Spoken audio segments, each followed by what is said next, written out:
All right. I logged on last minute. Luke, you got lots to say tonight. I do. So I'm just going to let you go for it. We got some problems, and I had it all pulled up. I had to restart my computer real quick.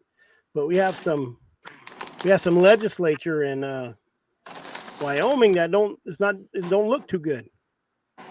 No, there's bad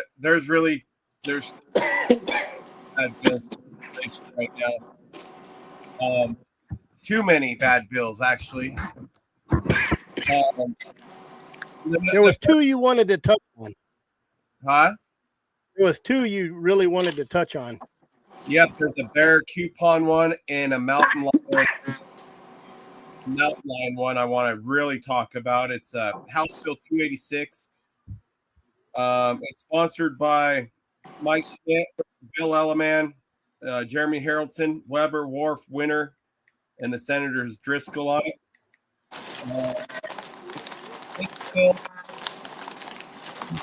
This bill is going to pretty much make lions a predator without making them a predator. They're going to stay a game animal.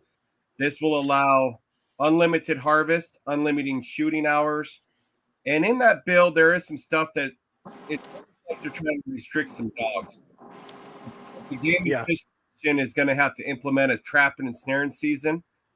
There is all you have to kill lions in Wyoming would be a deer, antelope, and it's like I said, it's unlimited harvest, no mortalities, no season dates, nothing. You can spotlight them. Wyoming just passed a legislation bill here.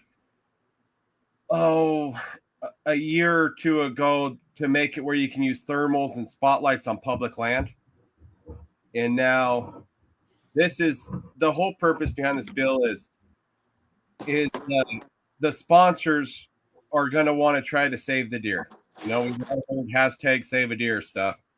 Yeah. But what's funny about this is that you're taking out a lot of the public comment period out of all of this stuff. Public comment, you're taking the social aspect out of wildlife management. You know, we got a North American model of wildlife conservation in the United States. This breaks every code of that. You have a game management pyramid with on the bottom you have biology. Colorado talked about the science-based biology. Well, that biology aspect is the guy on the ground, the biologist, right? They go out, they collect all this data, they get all this data, and then they have region meetings in the state of Wyoming where they'll hit every district across the whole state, and they'll talk to thousands of people, and they'll gather all the public comments. They receive that data, so now you have the biology and the social part of it. They collaborate that stuff together. They take it and present it at the Game and Fish Commission meetings. Like, hey, here's a biological data that I've collected. They show all that they present all that stuff to the Game and Fish Commission and the public that's at the meeting. And then they said, here's all the facts. This is the data. This is what we should be doing. But here's the public side of it. Here's the social side of it. So they get the social stuff, and they're like, this was a big concern. So this is where I use the social aspect of it, and I put it in with the biology. Here's my plan. And they present it all at once. So then the commission, they either accept it, deny it, or they send them back for further review to bring more data. And with doing stuff like this through legislation, you've taken that whole aspect of the social out of it. You got rid of public comment. This bill is taking all the power away from Game and Fish, but they're keeping them a game animal because you have a tag to do it. So now they're going to be losing hundreds of thousands of dollars in selling lion tags, but the Game and Fish is getting defunded and still has to pay for the depredation. Yeah. Stuff like this, it's I keep calling it government overreach, and I think that's exactly what it is. They went around the public, they've gone around the science, and they're going straight to the political side of it in government. This bill also, I don't know, I explained it pretty good, but it's a really bad bill. You just can't have unlimited harvest with no biology behind it whatsoever. What they're trying to do is completely exterminate mountain lions in the state of Wyoming. And it's not only the lions. They got a bear coupon that's hitting the committee tomorrow morning at 7 a.m., which I'll be on there to testify for the bears too. But they're going to give a coupon to every person that holds an elk tag. Well, Wyoming just went to an unlimited cow elk season. You can buy unlimited cow elk tags for type 8. So every elk tag you buy, you get one bear coupon. So if a guy he can go now and buy all these elk tags, and now you have, say, 4 tags, you got 4 bears. And believe it or not, legislators put in there that you can harvest 1 black bear or 1 grizzly bear. I did see that grizzly bear. Well, check that out. That's a federal offense. If you shoot a grizzly bear, you're going to prison. Even though you have a coupon for it. It's a federally regulated animal. Your scalp to go straight to jail card. Yeah, the state has no power over the feds. That's a wildlife service deal. It was federally protected. Everybody saw that on that January 7th, they announced them protected. It's on the protected list. The state cannot go over the feds and manage grizzly bears. So that's Bill 186. It's sponsored by pretty much the same people. I can pull it up and get the sponsors.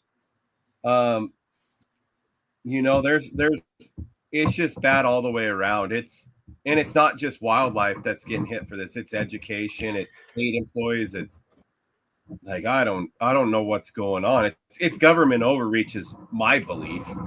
My personal opinion. They're just trying to run everything.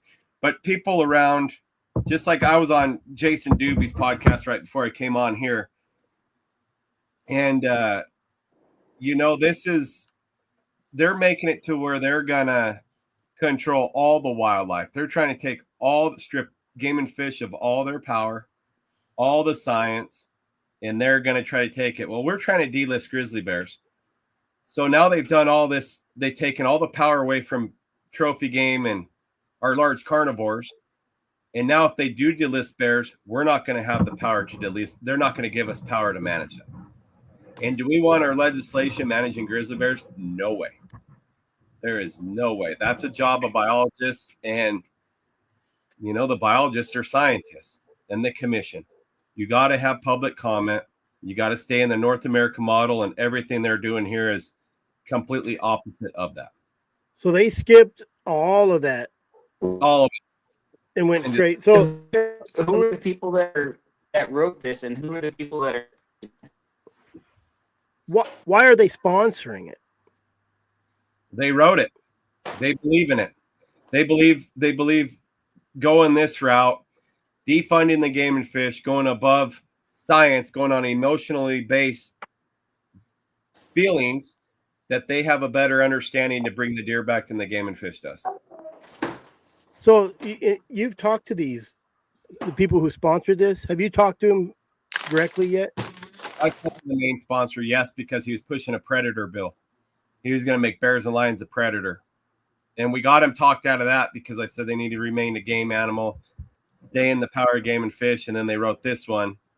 And it's wild.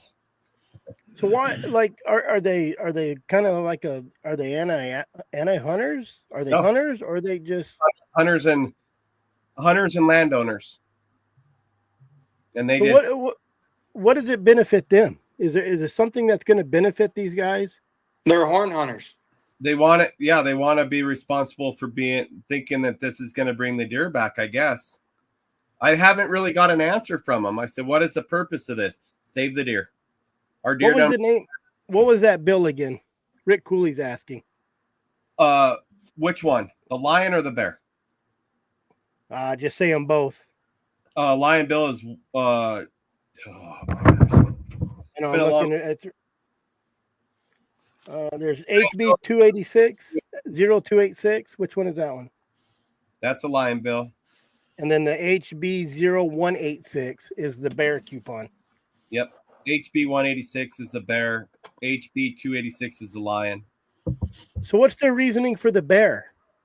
Same Are thing. they saying it's killing too many deer? Yep. And then and then you said they had an unlimited elk. Well, we're at hunt, right? State is at we're completely loaded with elk. Private land is holding a ton of elk, and nobody's killing them.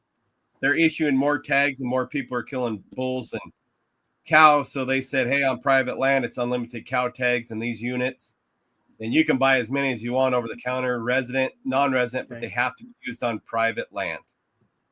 And I think the season's still open. I think it's open till the end of this month. But and that you would think with the override of elk that you would want some bears So and if lions. you get they're doing landowner tag, and that's and the tags, the coupons, are those only coming with landowner tags only? We don't do the landowner tags. This is a private. Those tags are private land. So they're trying to make it where that got shut down today, where you can transfer landowner tags, but they stopped it, which is good, I think. My personal opinion, but yeah, it's.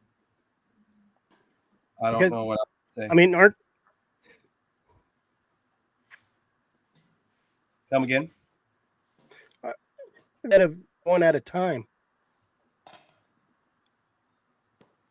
Did I break up right Yeah. Yeah, pretty bad. there? Dang it. I can hear you now. So they're like doing all these bills at once instead of trying just get rid of the elk, or get rid of the bear, or get rid of the lion.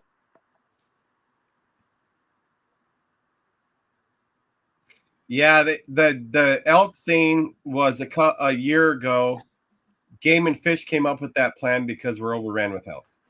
That was a science-based deal saying, hey, we need to get rid of some freaking elk. We have too many. And there's a lot of them. There was a lot of them. And then this legislation session has been predator-based pretty much. The large carnivores are getting attacked this year, trying to save the deer.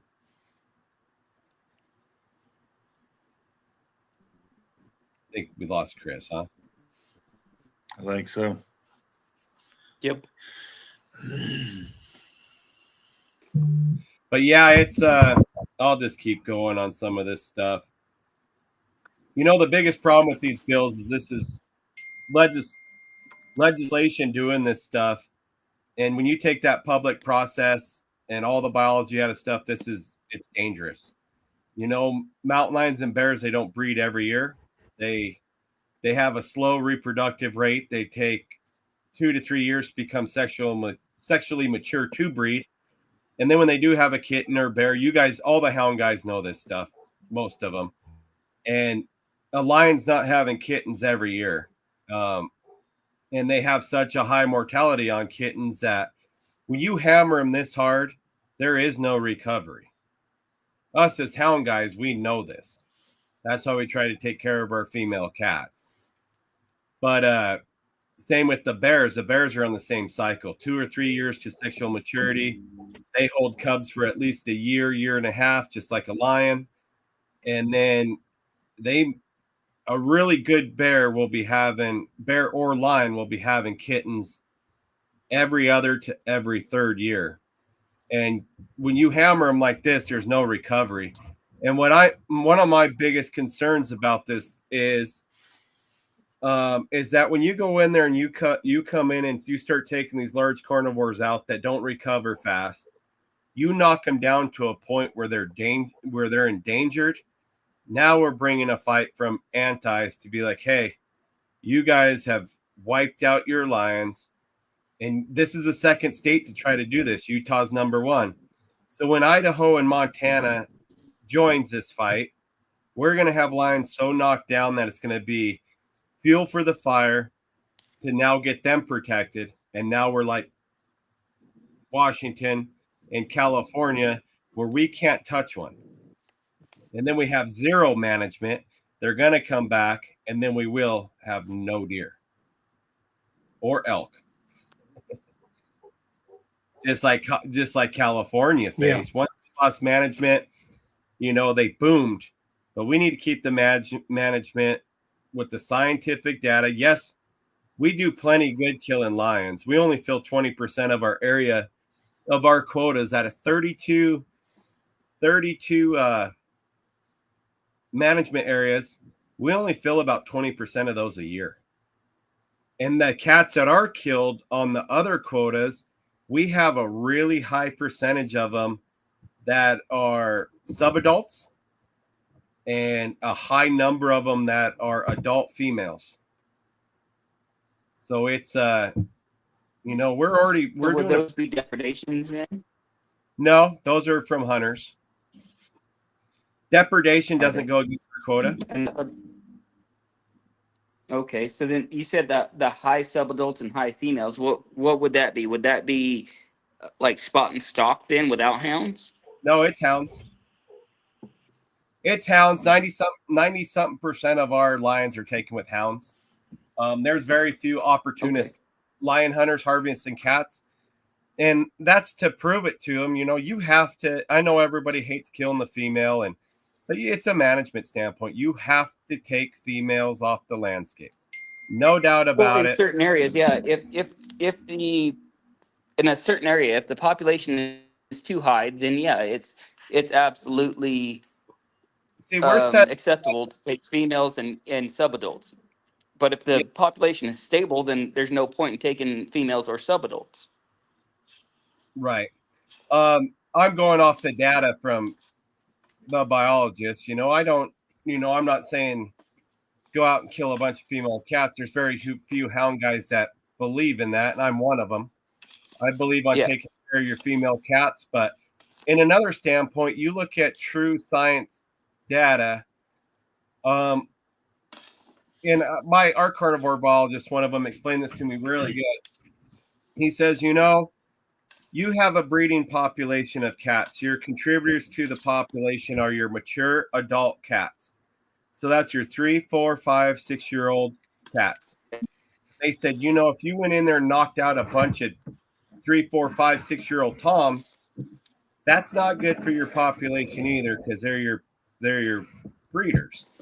So he goes, and I'm not quoting him by any means, but if you look at how biology and their data is, the true cats to be harvesting are the young and the old. None of us do that. We all hunt big mature toms, but that can decimate a population too. And I believe with this bill, you're having opportunist hunters. We know we trailed big lions. They're a different animal. They cover a lot more country. So when you go in there and start trapping lions, their main target's going to be those source females, those breeding age females, and they're young. Yes, their young's never been a contributor to population yet, and doesn't have a very low chance of ever getting there. But now you're taking out that population high point by taking out all them females. And that's what's going to happen is people are going to target all the females. Very few guys are going to be able to go in there and catch, trap a tom or spot and stalk a big traveling tom, unless you're right on top. What are the parameters for trapping? Is it just going to be open season, or is it going to be specifically leg holds of a certain size, or snares involved? Or I stated before that it's going to be I missed that part. they're going to have to make a regulation for trapping and snaring of mountain lions 24 365 days a year. And you can also shoot them at night. Okay. So I mean, I'm not a big trapper, but I've trapped a little bit, and I know. I mean, just a little bit. I'm not saying I'm a trapper. Oh, I've trapped forever. What I understand about. Okay, so yes, and you know, just because you catch something in a leg hold doesn't mean you have to kill it. You can release it, and if it's within a reasonable check period, then there's going to be no damage done to the limb. You just got to be able to be brave enough to release them, and then they'd be fine to go. So, like if you catch a yearling and you caught it within say 24 hours of being trapped, you could release it, and it's going to do no damage to the leg, and it's going to be 100% fine after you release it. Okay. Yeah. Yeah, but and that's just a little bit that I know about it, and I'm not saying I know 100% or know all the ins and outs at all. Yeah, I think that's a fact. I think you could do that. I think the problem is, leg holds. I firmly believe they're a selective harvest tool because you hold it. It is selective harvest, but when you put snaring in this thing, snaring coyotes and bobcats, like the rule for a bobcat, I was always taught was 8 and 8, 8 inches off the ground to the bottom of the loop, 8-inch loop. Mm-hmm. Coyotes 10 and 10, 10-inch loop, 10 inches off the ground. But now you're talking about an animal that's 24 to 27 inches at the shoulders. So you catch bear, deer, everything. You're going to have to build that. You're going to have to bring that snare up to target the line of the back, just like everything walks with its head level. So that's where you target your snares. And what else walks there? You got deer, moose. Our moose population is struggling in a lot of these areas. And where do lions live? Where the moose feed. Yeah. They're great snare and stuff. So now you do that, you're going to be you're going to have your non-target game's going to be off the charts. Yep. Just because of the size of the animal. And that's a big factor. We're trying to save deer here. And now you're setting snares at deer height. You're going to have a lot more non-target for deer. You're going to accidental catch more deer than you are going to catch lions. And I can almost guarantee that. That makes sense. Yeah. And that's something we don't want to do at all, because then not only are we going to be damaging other animals, but that's just a PR, madhouse. Yeah, and it's given, that our Trappers Association is not on board with this. As of right now, I talked to them yesterday. They had a meeting and they're like, we're not on board with this as of right now. And sure, I'm sure there's guys that would love an opportunity to catch a lion and keep it, but as of right now, this is the main factor is this is against the North American model of wildlife conservation. You are extirpating one. You're taking out one species to benefit another, and that's not what the model is written for. You manage all species of all game. So, that's the biggest problem with this is policy. That's what we need to stick on, especially if you guys send emails and stuff to these representatives. You need to keep the feeling and the personal attacks out of it. You need to go for policy and straight for policy, because that's how you get stuff done. This isn't an emotional bill towards us or towards somebody else, but the purpose of fighting this deal is because it's against our wildlife management policy. Okay. And that's okay. What are you making?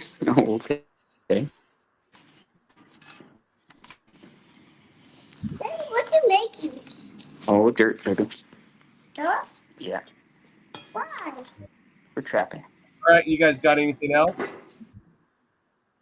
No, Why? I'm just listening, man. You back? Yeah, bad laptop. Okay. So It's what's the possibility this is going to go through, Luke? Well, it got introduced. It was as a bill on Sunday. It was introduced yesterday, and it already has it's introduced on Monday, and it already has a committee here. So Ready from the phone, guys. it has legs on it, and they're moving fast. All these wildlife bills, especially the large carnivore ones, they're moving, and it's impressive how fast they're moving. As soon as they got accepted, they're already getting committee hearings. They're going to listen to them. They're going to go ahead and bring them on. Now, the Cattlemen's Association, a supporter of this? No, I haven't talked. Our lobbyist has talked to, she knows more about that than I do. I haven't talked to anybody on the ag side. See how they feel about it. But it's, I haven't reached out there yet. I've been working with sportsmen, trying to reach out to sportsmen and getting all walks of life, like our mule deer fanatics. We have a thing called Muley Fanatics. Has anybody heard of that? Yeah. Yeah. Muley Fanatics is a really large mule deer hunting group, conservation group. It's called the Muley Fanatics Foundation. I talked with them today, and it's a Save a Deer platform. And I said, "Are you guys? What's your feeling on this?" He goes, "We're not on board with this. This is not good. This is mismanagement of wildlife." And just like what I keep saying, it's against the North American model. It's against government overreach. It's, you're taking too many factors out of how we manage wildlife here in the state of Wyoming. And you're making it straight legislation and going to government. And that's not how we do stuff. That's not how the sportsmen want to see it. That's not how it's written in law. That's not our policies. And this is just, they're leaving the whole public out of it, and the public owns the wildlife, not legislation. Yeah. So we need to speak on this, and they need to know that I don't know one hunting group in the state of Wyoming right now that is on board with this, that I have heard of or I've reached out to. Go ahead. Go ahead. I believe our Wyoming guides and outfits. Has there been outreach from everybody else? Say that again. Sorry. I think I cut out. Yeah. Go ahead. Go ahead, Luke. I was just waiting to see what you. Has there been a lot of outreach from everybody to the legislation, to these? As far as I know, in the sportsman world, yeah, it's deer hunters, it's bear hunters, it's lion hunters, it's everybody, because this is a staple of mismanagement of wildlife. And I haven't really talked to anybody that's on board with it except for legislators. And the really bad thing about our legislation right now is we're on a freedom caucus. It's a bunch of freshmen in there. We have less than 10 or I forget if it's 10 or 12% of them have ever held the hunting license. And now we're giving these people the opinion to manage our wildlife when they're not hunters or conservationists themselves. And that's pretty rare in Wyoming. Our legislation, only 10% of them have carried a hunting license. That's pretty alarming. And now you're giving them the right to decipher our large carnivores. And that's an issue. That's a huge issue. It'd be like talking to me about how to make a quilt. I have no idea. I know nothing about it. Like hiring an electrician to do your plumbing, right? That's it's exactly like that. It's having your mechanic go teach 4th grade in school. He's probably not going to do very good. And I think we're going to see a lot of this coming up, to where maybe they know they can't get it through the Game and Fish, or I don't know what they call your guys, Department of Wildlife or whatever, DNR. It's Wyoming Game and Fish. I think they're getting smart to where they know they can't get it through. So there's a little persuasion, in the middleman. Just like we had one come up, the HB 2552, kind of the same thing, but for us.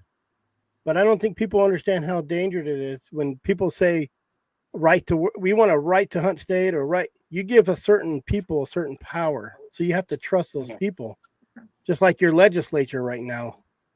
That's why I was wondering what brought this about. You know, Who's in their back pocket? Yeah. I haven't found anybody in that back pocket. I haven't. And, the people that I went to that thought they were, at first there's trapping regulations. So I was like, I need to talk to the trappers. They're not behind it. And then I was like, it's save a deer. I'll talk to the deer hunters. They're not behind it. This is one of them. This is one of those scenes that Utah started something and people are following in suit. They had a public land swap. You heard about that deal, and Wyoming signed on to it. Idaho signed on to it. Everybody's following in suit with this stuff because they think it works. And my biggest concern on this is that they're going to completely strip the Wyoming Game and Fish and our other game management institutes in Utah and Idaho and stuff. This is a second stop. It's not stopping here. I guarantee it's going to go to Idaho, and it's going to go to Montana. It's going to go to Nevada. And then once all these places completely wipe out their large carnivores, we're going to be on the recovery side. We tried this stuff in 1960s to completely wipe out lions and bears with strychnine and all that stuff. Well, we got mountain lion management back in 1974. And I have a guy on our board that he saw his first lion track in 1979 and called the game warden, and they all drove up there to see what a lion track looked like. We had them gone. And it's taken us since 1974, which is 50 years to recover these things. And now we're going back in time to try to do it again. And now there's, our federal government, once we knock levels back, it's in their power. And everybody says they don't trust the federal government. So why are we trying to knock animals out to give them back to them, to let them manage them? We're seeing what they're doing with the grizzly bears. Do you think that's the end plan, like they did with the grizzlies? Or they did with the wolves, I should say? These guys that are sponsoring this bill are sportsmen. And I don't think this is an anti-driven attack. I think they're making I think it's more of a sign of dictatorship. To be honest, I think they want a little bit of power. I think they've had run-ins with the Game and Fish in the past, and I think they're trying to. I think it's kind of here. You don't want to do nothing about the deer. We're going to wipe out all the predators. We'll help them ourselves. I really do think that's are these private land outfitters then that are pushing this? Yeah, they're oil 300-acre ranches that are outfitted, or no, most of them are ranchers. I spoke to one of them and he said that he saw tons of tracks, saw 6 or something mountain lions in his chicken coop, killing all of his chicken. I was like, man, you got a problem. I said, you need a hound guy. I said, I got 4 of them in your hometown. Call them. They'd be more than happy. You have that many lions over there, they will come over and they will get rid of your lions. It's private land. The public doesn't hunt it. It's not next to national forest. If you really do have a lion problem, utilize the Wyoming Houndsman Association. I have contacts.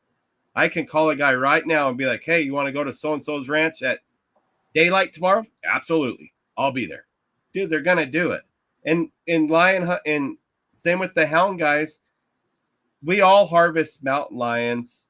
And we do to the best of our ability because we're selective, we're probably, besides fly fishermen, I think we're some of the most selective hunters there is. And I've told a lot of people, I said, our hound guys can manage these large cats with selectivity. And I said, why can't the deer hunters? Why can't they be selective? It's always, we have a deer problem.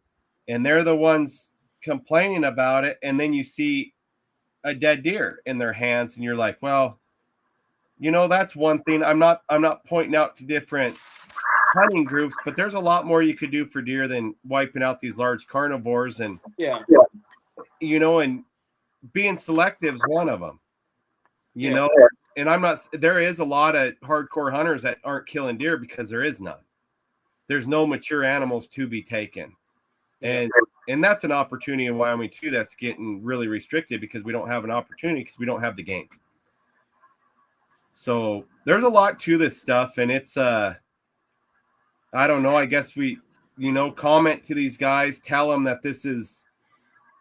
your thoughts. Everybody saw that change.org deal. Mm-hmm. That thing's going to the governor and says they're making lions predators. That has nothing to do with what we're doing. They're not going to predator status. They're getting treated like predators. But that bill's going to do nothing. He goes, there's no law against predators. We're not making lions predators. They're still a game animal. So when people do this change.org stuff, they need to read the bill. They need to pay attention and write stuff right, because that change.org is going to do nothing for us. It's not written to the right language. Language is everything in legislation and policy. And to these bills, if you have one word, shall may or may shall, swapped around, those are two different definitions. Our attorney general that writes this language, you can do a lot with a couple words. And when you decide to do like that change.org thing, it has to be exactly what it is. It can't be, they're not going on the predator list. So that thing's going to go to the governor, and he's like, there's no bill like this, out the window. Yeah. Because it's not written right. Are you gonna go in the house? Don't put your bike there. Put it over there off the dirt. But are the wolves, why is the deer population so bad?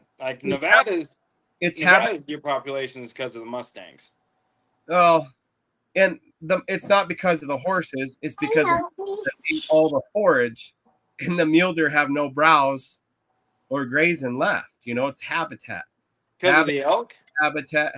I think elk is a problem. There's a lot of people that argue elk's a grazer and a deer's a browser. Okay. So it's they eat browse and stuff. They're eating leaves and branches and buds and stuff. That's their food source. Yep. And elk are grazers like cattle.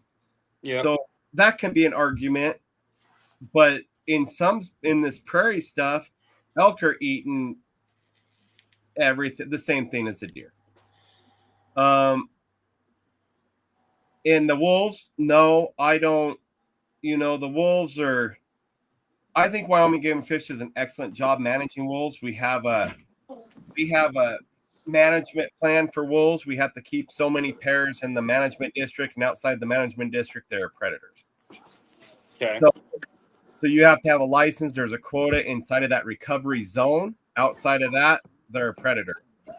And even if they were going to do that to the lions, that is how it is now. We have unlimited areas for mountain lions. Mm-hmm. There's still regulations on the lions you can harvest, but we have a lot of unlimited areas in those. There's one area we have in the Bighorn Mountain Range. It's area 15 if you look on a map. That's an unlimited lion mortality. It's an unlimited season date. They killed 175 lions out of there in 4 years. They were killing 50 something a year, 45 to 52 a year. Now they've killed 9. And I was like, well, look at this. This is a place where predators are hammered, it's full of shit. And I said, where's your deer? Your deer didn't come back. There's still no deer down there, and your lions are completely wiped off the face of the planet in that area. And that's where the biology works, is because they've tested this stuff and went to these unlimited quotas in these certain areas where there was a lot of lions, and there was a lot of depredation, and they wiped the lions out, and the wildlife is still not back. Where's she at?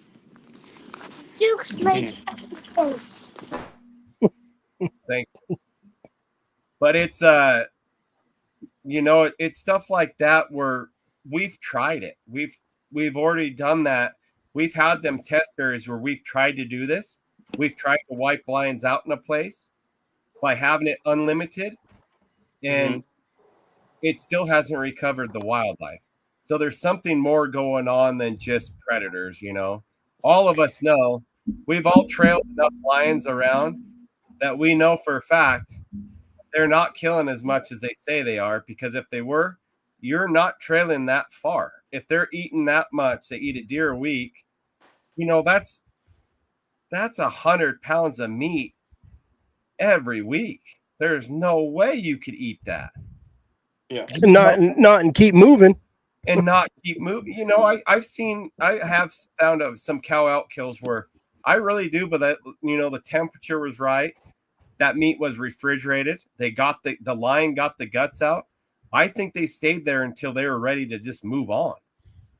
You know, when other cats came in, I saw a group where you had a female with kittens was eating on this elk. I don't know what killed it. I highly doubt she did. And then there's a tom feeding in there, and they're just working back and forth. You know, she leaves, and he stayed there, ate a little bit. He goes the other direction. I trailed the tom. He never killed nothing forever. We were cutting him. We never found a kill. But if they killed like they were, wouldn't these races, and wouldn't they be way easier to catch? It's almost like we'd be running them off kills consistently, and that doesn't happen. Yeah. At least I'm not lucky enough for it to happen. That's a solid point too. If they are killing hundreds of deers, why aren't you finding these hundreds of deers? 50 deer a week, they say, which I don't believe that. Yes, lions eat deer, and we did a big study in Wyoming. Our biologist walked to 750 lion kills, and it was all based off of age. If you guys saw that blood origin thing that he put out today, Robbie put out a blood origin thing, and he had Wyoming's data on there. That was 25 lions collared. They went to 750 kills. And when they hit an age structure, when they became mature, their diet was almost 100% elk. Once they hit 4 years old, they went to elk. When they were 1, 2, 3 years old, it was porcupines, badgers, coons, coyotes, small game, antelope, and then it went into antelope and deer and coyotes and small game, and then it just progressively decreased to elk. You know, it just as soon as their age went up, their food source primarily switched to elk. And it's and that's 750 kills they went to. That's amazing. That is some legit scientific data. Yes. And the data's there. It's there. It's right in front of them. That's why I don't understand is what's their main purpose if you have the data that says, oh, they're not killing all the deer. You know, and even Game and Fish said Utah just put out that study. Mountain lion, and this is after they've been predator. Mountain lions were responsible for 7% of deer mortality. 7%. So you're going to vehicles probably kill more than that. Well, if you fawns, coyotes kill, if you kill all the lions, you're only going to have a 7% increase. You're going to have that's exactly what that study says. That's how I took it. If they're only responsible for 7%, you completely eliminate them from the landscape, and you're going to get a 7% increase a year. And that's not a very good recovery plan, in my opinion. Hunters and traffic, you know, we have general season still here in Wyoming, and that, you know, it's all based off that pyramid I told you about. But a lot of that has to do, people said Game and Fish isn't doing nothing about the deer, but we believe in the public comment period too. And when people want that opportunity to hunt, that's their responsibility to do management on their own. And that's how we're structured, and that's how it should be. So people are like, they're not doing nothing about it. And I said, well, you public commented. You had 60,000 comments that everybody still wants to hunt. So that's out of their hand because that's a public comment deal. So it's, you know, there's a lot of confusion to this, but all I want, all I really have to say is this is a really bad bill. Killing all these lions, trapping all these lions are not gonna bring your deer back. It's not gonna happen. And it seems like the majority of your response is nobody wants that to happen, no matter what little cliche you're in, what group you're in, what animal species you're chasing. It seems like nobody really wants this. Are these just rich outdoorsmen out of Cody or what? Cody's pretty. Them guys.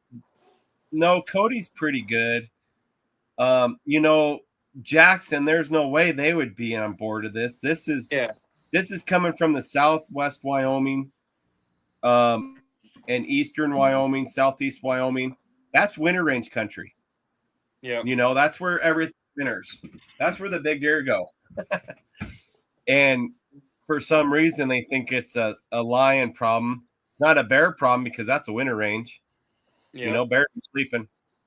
But it's, there's something behind it. I don't, maybe they just hate lions and bears really, really bad. I don't know. I can't get an answer. Now they're all in session, so you can't get a hold of them. Yeah. Where are these guys out of? Are they from this state, or do they come from another state? The people sponsoring the bill. The people sponsoring them are from here. The sponsor of the bill, Mike Schmid, he is an oil man. He owns SOS Well Service, and he's a deer hunter and trapper. And so okay, so it's just money pushed in. Like he has enough money to pay to play. He does. He must. Yeah, I don't know. Like I said, I'm not going to go on the personal aspect of this. We need to keep it policy, but I don't know where it's coming from. All I know is we need to beat it with policy and facts and data, and that's how we go forward. Because once we start getting emotional about this stuff, it goes to a personal level, and that's not how this legislative doesn't care about data. That's about who's filling their back pocket. I mean, that's just government. Right. Yeah, I don't know. I don't know where it's coming from, but we need to get it stopped. That's all I know. How come in all of these situations, coyotes never get brought up? And that's we have a lot of coyotes around here, but that's also another thing that I think it goes back to pointing the finger. Even with the coyotes, they're killing deer, they're killing fawns, they're doing a lot of that again too, but I still don't think that's the problem with the deer. I think we have such a big problem with habitat and water and droughts and bad winters. We had a kill over on the western part of the western part of the state a couple years ago. We had a winter that killed 100% of the fawns, 80% of the females, 80% of our deer population disappeared. 100% fawn mortality. The winter was so bad. And, to recover from that's not going to be a 3-year process. It's going to be decades. It's going to take us decades. And just like Benny said, yeah, you could blame the coyotes, but then if you can blame the coyotes, you can blame the lions and the bears too. Well, we can't pick out these individual species and attack them one. Well, the point is there's nobody doing anything about coyotes to manage coyotes. All the big predators, they're managed. We do a pretty good job in Wyoming. We have the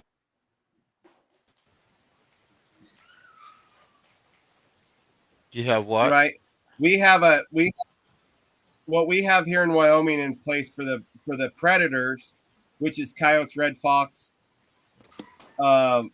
is that we have every county is issued a budget, and that comes from the Livestock Association. So when you sell a cow, $1 for every cow you sell goes to our county predator boards. And the county predator board in Wyoming, they get a lot of flying, and Wyoming's allowed private pilots to get gunner licenses. Like I work on a big ranch. My boss is an aerial pilot. We have a helicopter, and he has his gunner pilot's license, so he can fly gunners in his personal equipment to take care of coyote populations. And that's how we manage the coyotes in the livestock. And man, I'll tell you what, you can pound and pound and pound coyotes, and no matter what, if you have sheep, there's gonna be coyotes in there. And they're just such a, but they also have a different breeding too. They have litters that have a really high success rate of living. They're very good parents. I've done coyotes that have sister litters, is what we call them. They have one male and a couple, and then they have two bitches. You'll have two litters of puppies in one den. And it's, I personally don't do a lot of that, but I've worked with our government guys, our county guys, I should say. And I've learned a lot about coyotes, but it's, coyotes might be the problem, but then again, I think we have more of an issue on our deer than predators, period. Well, and I understand that. My point being, they always go after the large predators, and it's those repopulating little coyotes that are, I mean, in the 80s, I went to Craig O'Gorman's trapping school, and I spent hours and hours and hours in the slack of the day watching his helicopter footage that he has. And on a snow, you'd see where 5, 6, 8 coyotes would hamstring a full-grown deer and bring it down. And you get coyote packs like that, they may not get all the credit, but they're doing enough damage. When it comes to depredation from predators, coyotes don't get enough glory time, I don't believe. When did this bad winter happen, Luke? 2 years ago. I believe it's 2 years ago. Yeah. That's a crazy amount to even try to consider 2, even 3 years ago. And you lose that many deer? That's crazy. California, Nevada had the same winter. It was devastating for wildlife. And you can't tell me that didn't hurt carnivores either. Trying to travel through 6 foot of snow is hard on every animal. Yeah. A lion's going to have a very, very hard time traveling through 4 foot of snow to kill deer and stuff. They probably did a lot of scavenging to stay alive, but just like I said, there's more problems with the deer than predators, period.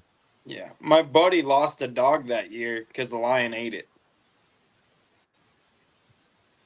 He had a dog show up. Yeah, he had a dog show up 10 minutes early. Well, he had a dog that outran his pack. And they shot a female, and all she was skin and bones, and she ate that dog. And when they showed up, this is how deep the snow was. When they showed up, the lion jumped, and you couldn't see the lion running. It looked like a mole. It looked like a gopher in Caddyshack. That's how deep the snow was. That's a big impact. That right there, that 80%. It was bad. I live in the high desert, so we're at like 4,500 feet, and it's a wind blown.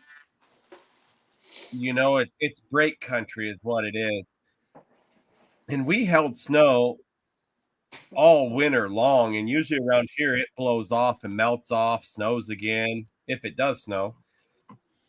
And it's that winter was bad. You couldn't get around anywhere. I was in tracks I had to put tracks on my side-by-side in November, the 1st of November, and I never took them off till the end of lion season in March. And I was the only person up there. Had a great, great year. Caught a ton of bobcats and ton of lions because nobody was getting in there. They were snowed out. And it was you saw an impact. It was statewide too. We didn't get hammered like the western part did, but western part took the It took a toll on them. There's no doubt about it. Well, if you're saying 80% of even the adults were killed, the females, the does, that's a hard hit to come back from. I can look it up real fast because I know it was like I think it was 100% of fawns. That's crazy. Like you said, that's going to take that. You don't just bounce back in a year from that. No. Even if it was only 40%. After something like that, you just shut the seasons down. Yeah.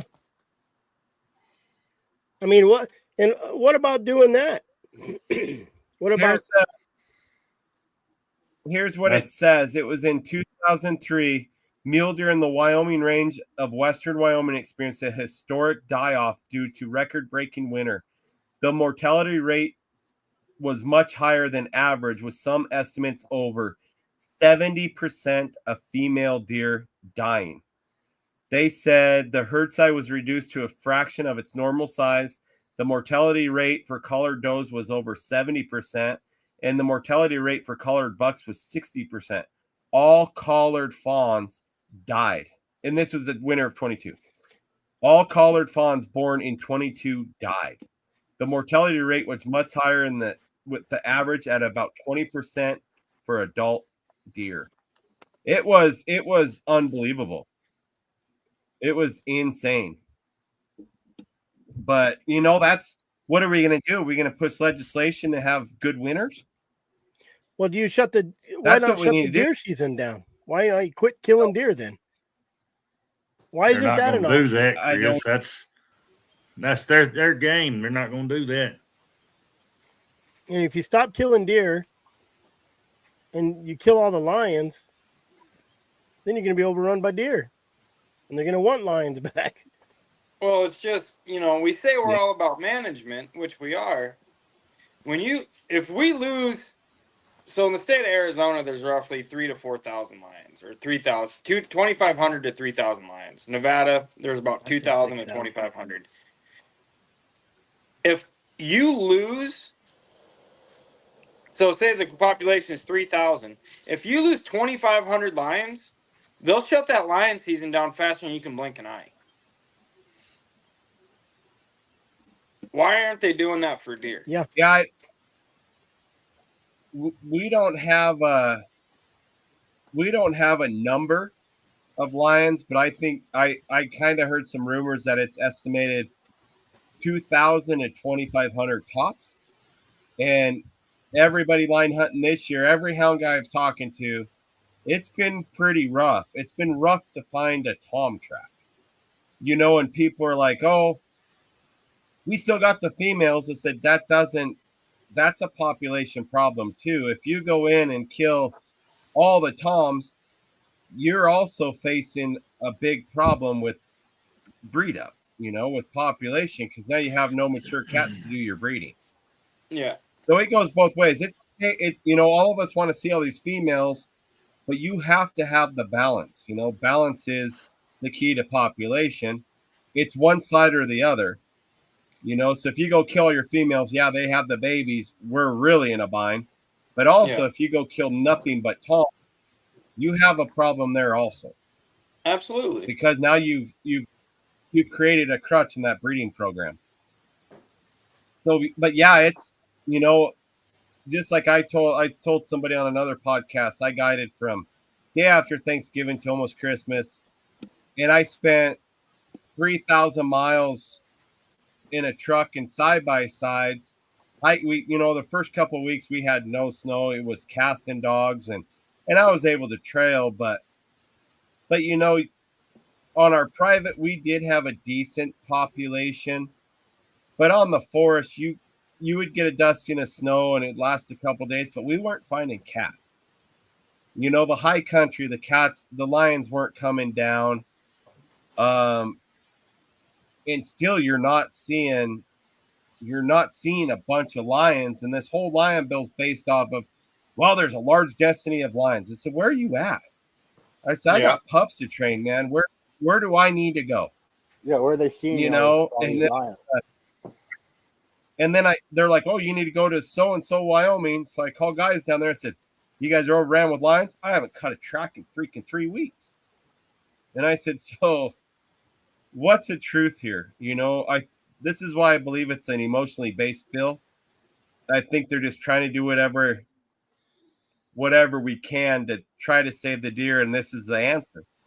Maybe these guys will let us kill the lions and bears, and we'll see how that works. It sounds like you just got to cut your deer tags in half. That's what I'm saying. Like, instead of killing everything else, why don't you stop killing what needs to not be killed? Better deer management. You know, if there was a bill going through legislation right now, say, well, we're going to restrict deer licenses back 50%, Uproar. I probably wouldn't be on here having a conversation with you guys. I'd probably be like, right on, man. Good idea. We all want to hunt deer. I hunt deer. My kids hunt deer. But this year we never harvested deer because the only thing you could find was a 3-year-old 3-point buck. You can't afford to take him off the landscape. He might be the only chance some does get bred. You know, and you're just like, man, just like the rut. I live on a ranch, and the rut season is the coolest time of the year when it comes to the mule deer. You can't hunt them during the rut. You get a hunt in October. This year it was only 2 weeks long, so it was October 1st through the 14th. And then November shows up, and there is piles of does with their 1.5-year-old baby bucks sitting next to them. There was no bucks coming in to breed them does. You didn't see it. Usually it's like, it looks like National Geographic out there. You got 175-inch mule deer bucks, 180 class, you get some stomper, high 180s deer come in. You're like, look at that thing. Where in the hell did he live? You know, and you get to watch this, and lately you haven't seen that. I haven't seen it. We have a lot of private land that nobody's messed with them. There's something wrong with the deer. And I live in an area where there is absolutely no lions. There's no lions. We don't have bears. We have bobcats. And I know for a fact I've caught some giant bobcats off deer kills that I actually thought 2 years ago I was finding these deer kills. And I was like, I got a lion. There's no doubt. It looked exactly like a lion kill. And I wasn't skinning them or nothing. I was behind them quite a ways, but they weren't getting flipped over. You know, and I was like, man, this thing's killing stuff. I said, I'm just gonna keep casting dogs. It was legal. It was open season for lions. I trailed and just could never get nothing worked up. They were having a hard time trailing. Well, finally I found this deer kill, and I kind of read a little bit, and I cast in this draw. Boom, it's on to the races, and I treed a bobcat that I ended up harvesting when the season opened. I harvested him in December. That thing weighed 39 pounds. That freaking bobcat was smoking deer. And I mean, I never did find a buck, but he was killing mature doe mule deer. Yep. And I've seen it everywhere I've hunted. I do a lot of bobcat hunting, and I've came across a lot of bobcats killing deer.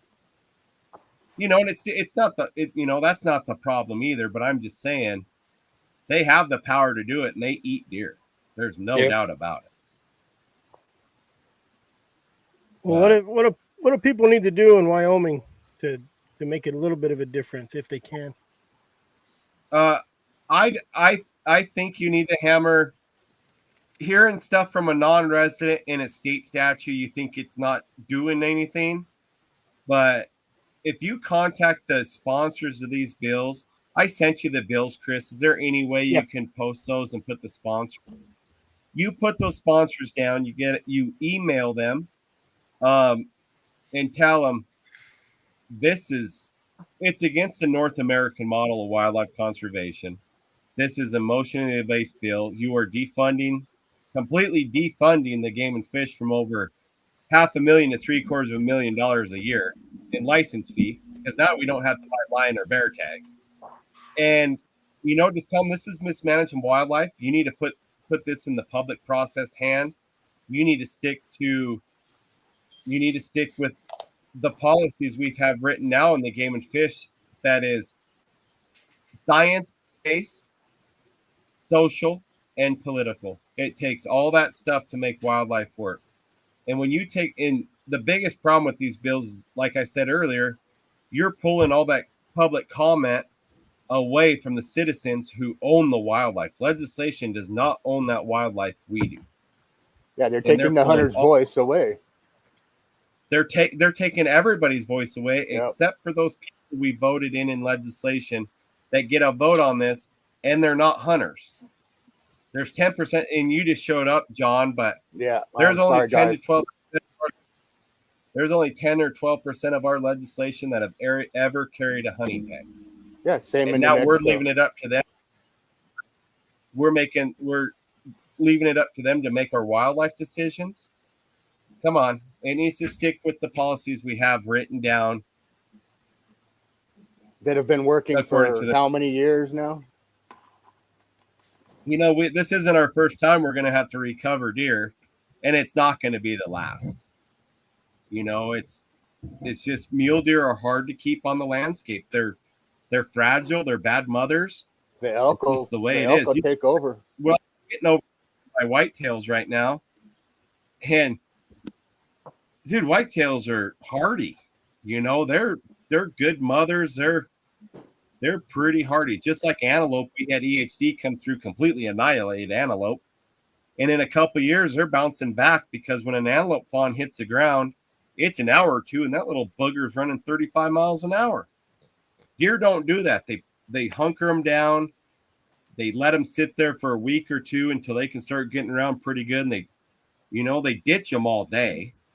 And that's when predation and eagles, coyotes, bears, everything takes advantage of them. And, it's just, they're not that great of an animal. They don't bounce back either. But back to it, this isn't the way you manage large carnivores, and they're not the problem with the deer. I think we need to get this thing stopped and move on with our lives and let Game and Fish. If Game and Fish wants to raise quotas, I will back them 1,000%, because our quotas aren't getting met as it is right now. So they could raise them to 100, and we're not going to kill 100 lions in there because we can't. We're not even meeting our quotas as of right now, and they're high. So it's taking that management and these quotas and these regulations away from these lions. It will wipe them out, especially when you go 24 hours a day, 365 days a year. Yeah, we have If you deer go to around in that- New Mexico, but then we have so many limits, female and males allowed per zone, you can say. And once you reach that quota, so a lot of guys go out and they shoot out a female. You shoot three females out of a unit, you got 20 males. They shoot out the 3 females and they close it down. Yeah. But 2 tags year round. A lot of guys don't hunt dry ground, so they don't get chased half the time out here. Our winters aren't bad. Nevada's Chris, right there, 24/7, 365 with a 245 quota, and we haven't even broke 150 in the last 20 I years. don't remember our quotas. Yeah, ours are. I think we kill almost 400 lions a year, and I think it's way too many. Yeah, no. I think it's Nevada just- last year, Nevada killed 148. Wow. And your guys' quota set at like 400, right? 245. And you can hunt Statewide. 24/7 Well, that- there. You can hunt 24/7, 365. That's not statewide, though. That's It is just, statewide. or is that statewide? Statewide. Nevada does not have regions. Statewide. Nevada is statewide. I got you. Yeah, that's And not it's- many lions. 24/7, 365. I don't think we've And ever they in still- Arizona reached our status either. You could hunt them at And night. they still neck snare lines in Nevada. The state does. Yeah. Well, guys, is there anything else you want from me? I gotta I gotta Nope. keep moving on. It's pretty easy to find these. You guys just go to that wyoleg.gov legislation. Go to the 2025, and it has the bills all right there. Yeah, we'll definitely whatever- help spread the word for you guys, man. Yep. Yeah, and So that, you think that bear hits committee tomorrow.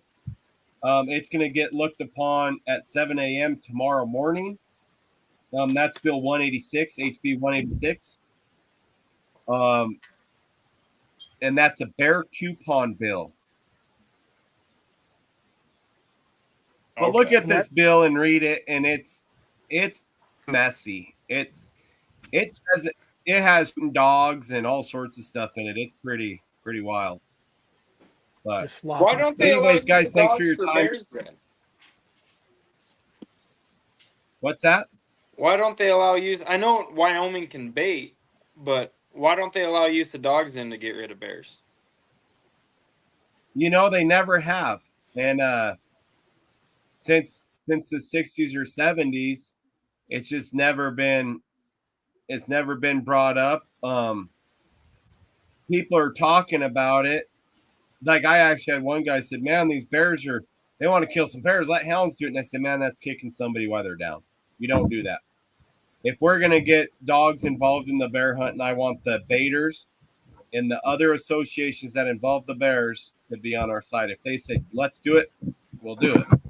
But you know that's another thing with these associations is you're all affiliated. You all need to have each other's backs. And when you go above and beyond for one personal benefit, you're breaking ties. And then when something like this happens, I wouldn't have 6 organizations supporting us. They'd be like, "You remember when them guys took our bear hunt?" You know, so that's the main reason why we've never fought it. That's my main reason why I've never wanted to pursue it. There might be a time and a place down the road where we can, but at this rate, it's not even in our future. You know, we won't have any bears or lions left to even have to worry about running with dogs. So, yeah. Anyways, guys, I got to get off here, Thank man. you, I Luke. need to We eat, appreciate and it. Yep. Thank you guys for bringing me on, and we'll spread the word. Spread the word. I appreciate it. All righty. Thanks, Thank you you, guys. Luke. We'll see you. Thanks, All Luke. right. John Rudder, it's your turn. Oh yeah, my turn, huh? Wyoming has their problems. I don't feel Arizona has a problem. I mean, right now it's not a hard problem, but I had people from Nevada tell me that, well, there's no legislature. Why should we do anything? But now's the best time to do something is when there's nothing going on. Exactly. Be proactive. Got to But be you have proactive problems instead as of well. having snuff sneak up on you, you know. Mm-hmm. Yeah, well, they've tried to pass this bill a few times already before, and it hasn't passed. And they just keep making changes to it and bringing it back. And which bill do you got going on? This is the SB5. It's about game and fish reform in the state of New Mexico. It's basically like a 3-part type bill. Has a bunch of stuff in it. I mean, they want to change the naming of the Department of Game and Fish to Department of Wildlife. So that opens them up for the Federal Wildlife Fund. There's a consequence to that, right? It's not very good. No, it's not very good because then you open up your game commissions and stuff to anti-hunting organizations to become members to them, which is happening in other states around us, you know, or has happened, and including in the name change, does it not, you know, lead to greater threats, but it also allows a game protection fund and general tax fund that would enable legislators and the governor to raid the game protection fund with the impunity in the future if they chose to, you know. And so they're taking from the Department of Game and Fish right there. Yeah. Then also, if they were to change the name, that's rebranding and new logos on their trucks and all that. That costs money. Yeah, that ain't cheap. No, that ain't cheap. Rebrand a whole department that has been branded this way since its inception, you know. And also they got like license fee increases going on, which a couple of these bills should probably be standalone bills. They shouldn't be all jumbled together like kind of like a Trojan horse to get through. The That license should be a law. When you have Yeah, That's a how they bill, do that, though. it's for They'll throw it on one. an education bill or a health Yes. bill and run And it they're- through and so they're- it'll pass. they're good at it, and they have really smart people that work for these organizations that know how to do these things and get through these loopholes and get their way, you know. Yeah, but like the license fee increases, it's supposed they said like a $15 increase on average. Well, for the trappers to get a trapping fur bearer license in the state of Mexico, they want to raise it from $20 to $100. That's a $400% increase. I mean, that's unfathomable. And it's only the reason, I mean, even a youth hunter's license right now, they're $9 for resident. They want to make it $50. And that's a 400% increase on the trappers. And then that affects us houndsmen. If you want to run bobcats in New Mexico or you run coons in New Mexico, you got to have that trapper's license to do so, because that's where you get your fur bearers at. Are they raising non-resident license as well? Oh, yeah. Everything will go up. The trapper's license for a non-resident will go up to $200 instead of 50 or whatever it is now.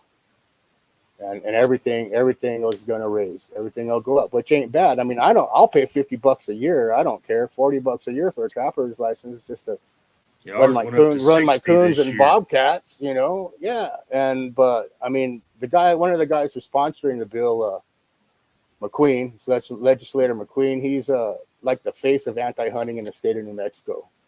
He's the one who helped get Roxy's law passed. That's what banned trapping on public lands here. And now this is like the third time he's come back in with this. And I know people who are involved in some of these organizations. Some are gracious enough to talk to me and take the time. And we kind of work on stuff behind the scenes a little bit, you know. And they're trying to get the amendment on that trapper's license so they can lower the price on it. We'll see what happens. But that's just like another shot. That's another shot to trappers from McQueen because he don't like them.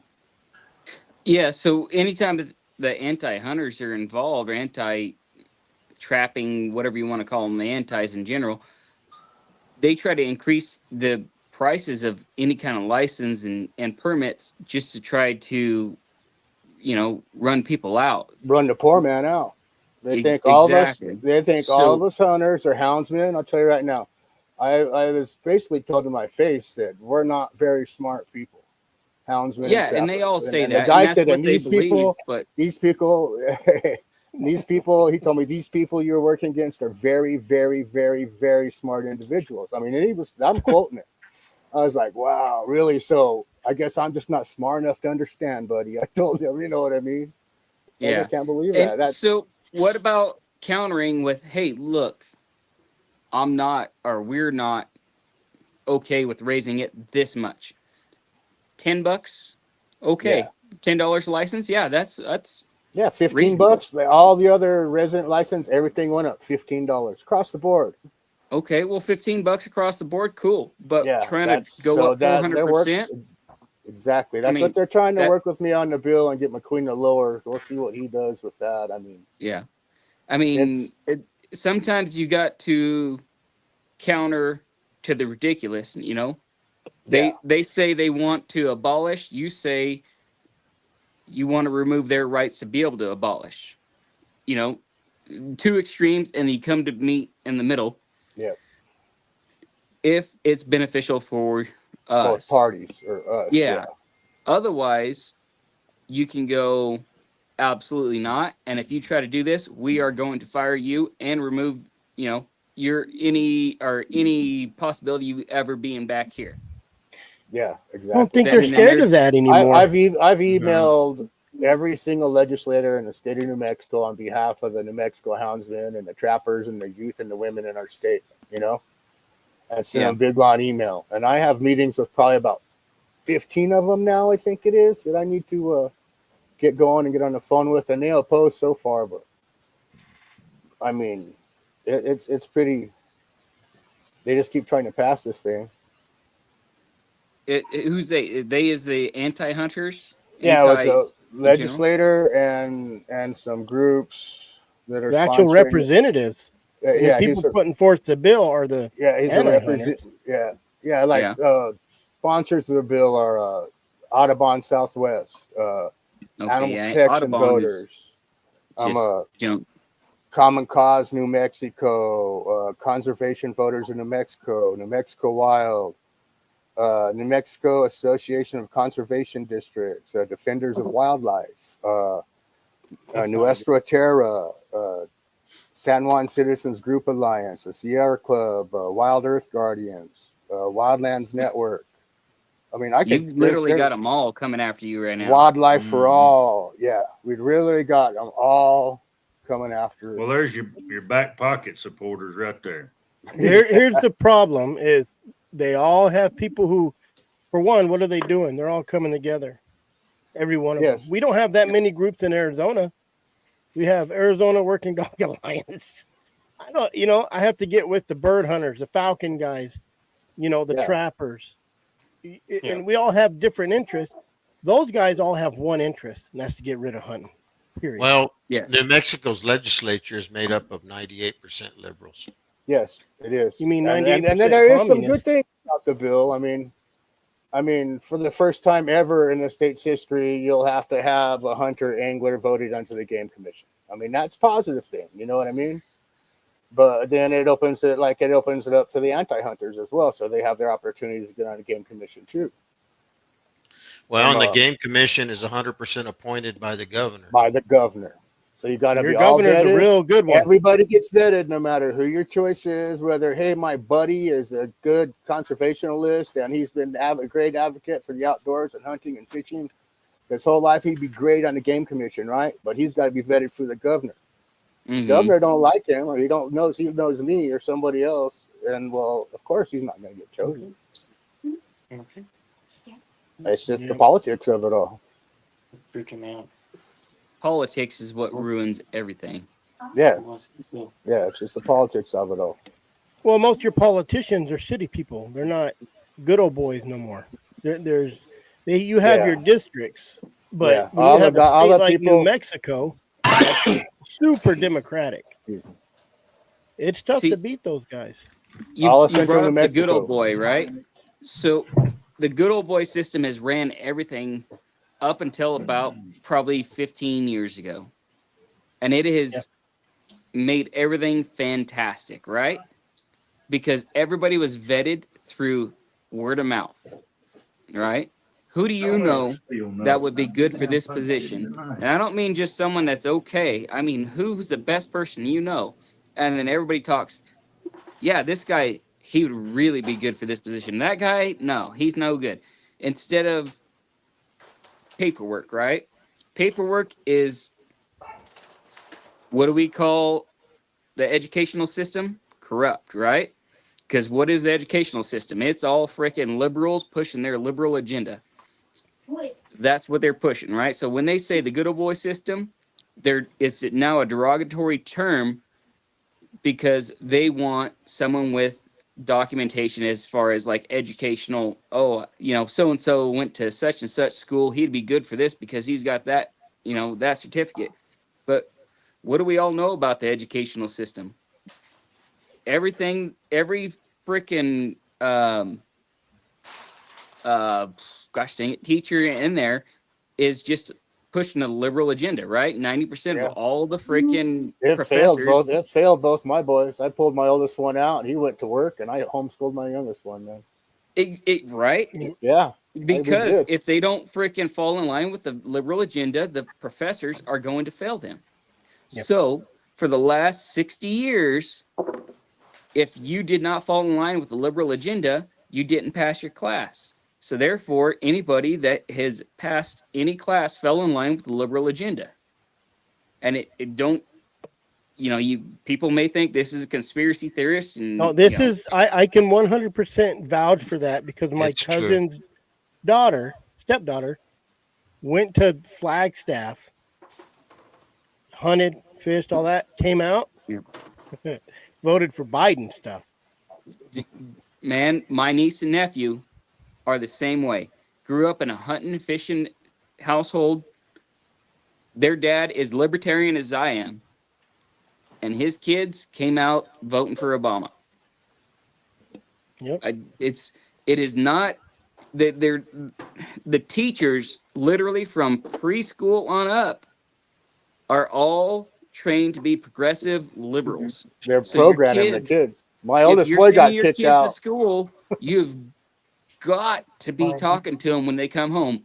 What did you learn today? What's this? What's that? And explain to them the right way. Otherwise, they're thinking their teacher or they're believing what their teachers are telling them about conservatism is ass backwards, and it's you're racist, you're no good, you're killing the country. It's the entire educational system is teaching our kids to be liberals. And that's been going on a long time. I remember I was a Yes. freshman in high school, and that's in the 90s. And I got an F on a paper because I did a paper on hunting and, wildlife management. And the teacher was an anti-hunter. And he wrote on there, I don't condone murder. Yeah. And my dad, oh, yeah, it was a big deal. And that's like I'm saying. It was going in as You're a talking fight. about back in the 90s. And here That's we the are in the 90s. late 2020s. Mhm. And it's even worse now. Yeah. Yep. Guys, My it started, eldest, go it ahead. started in 1979. Yes. And who started that, Benny?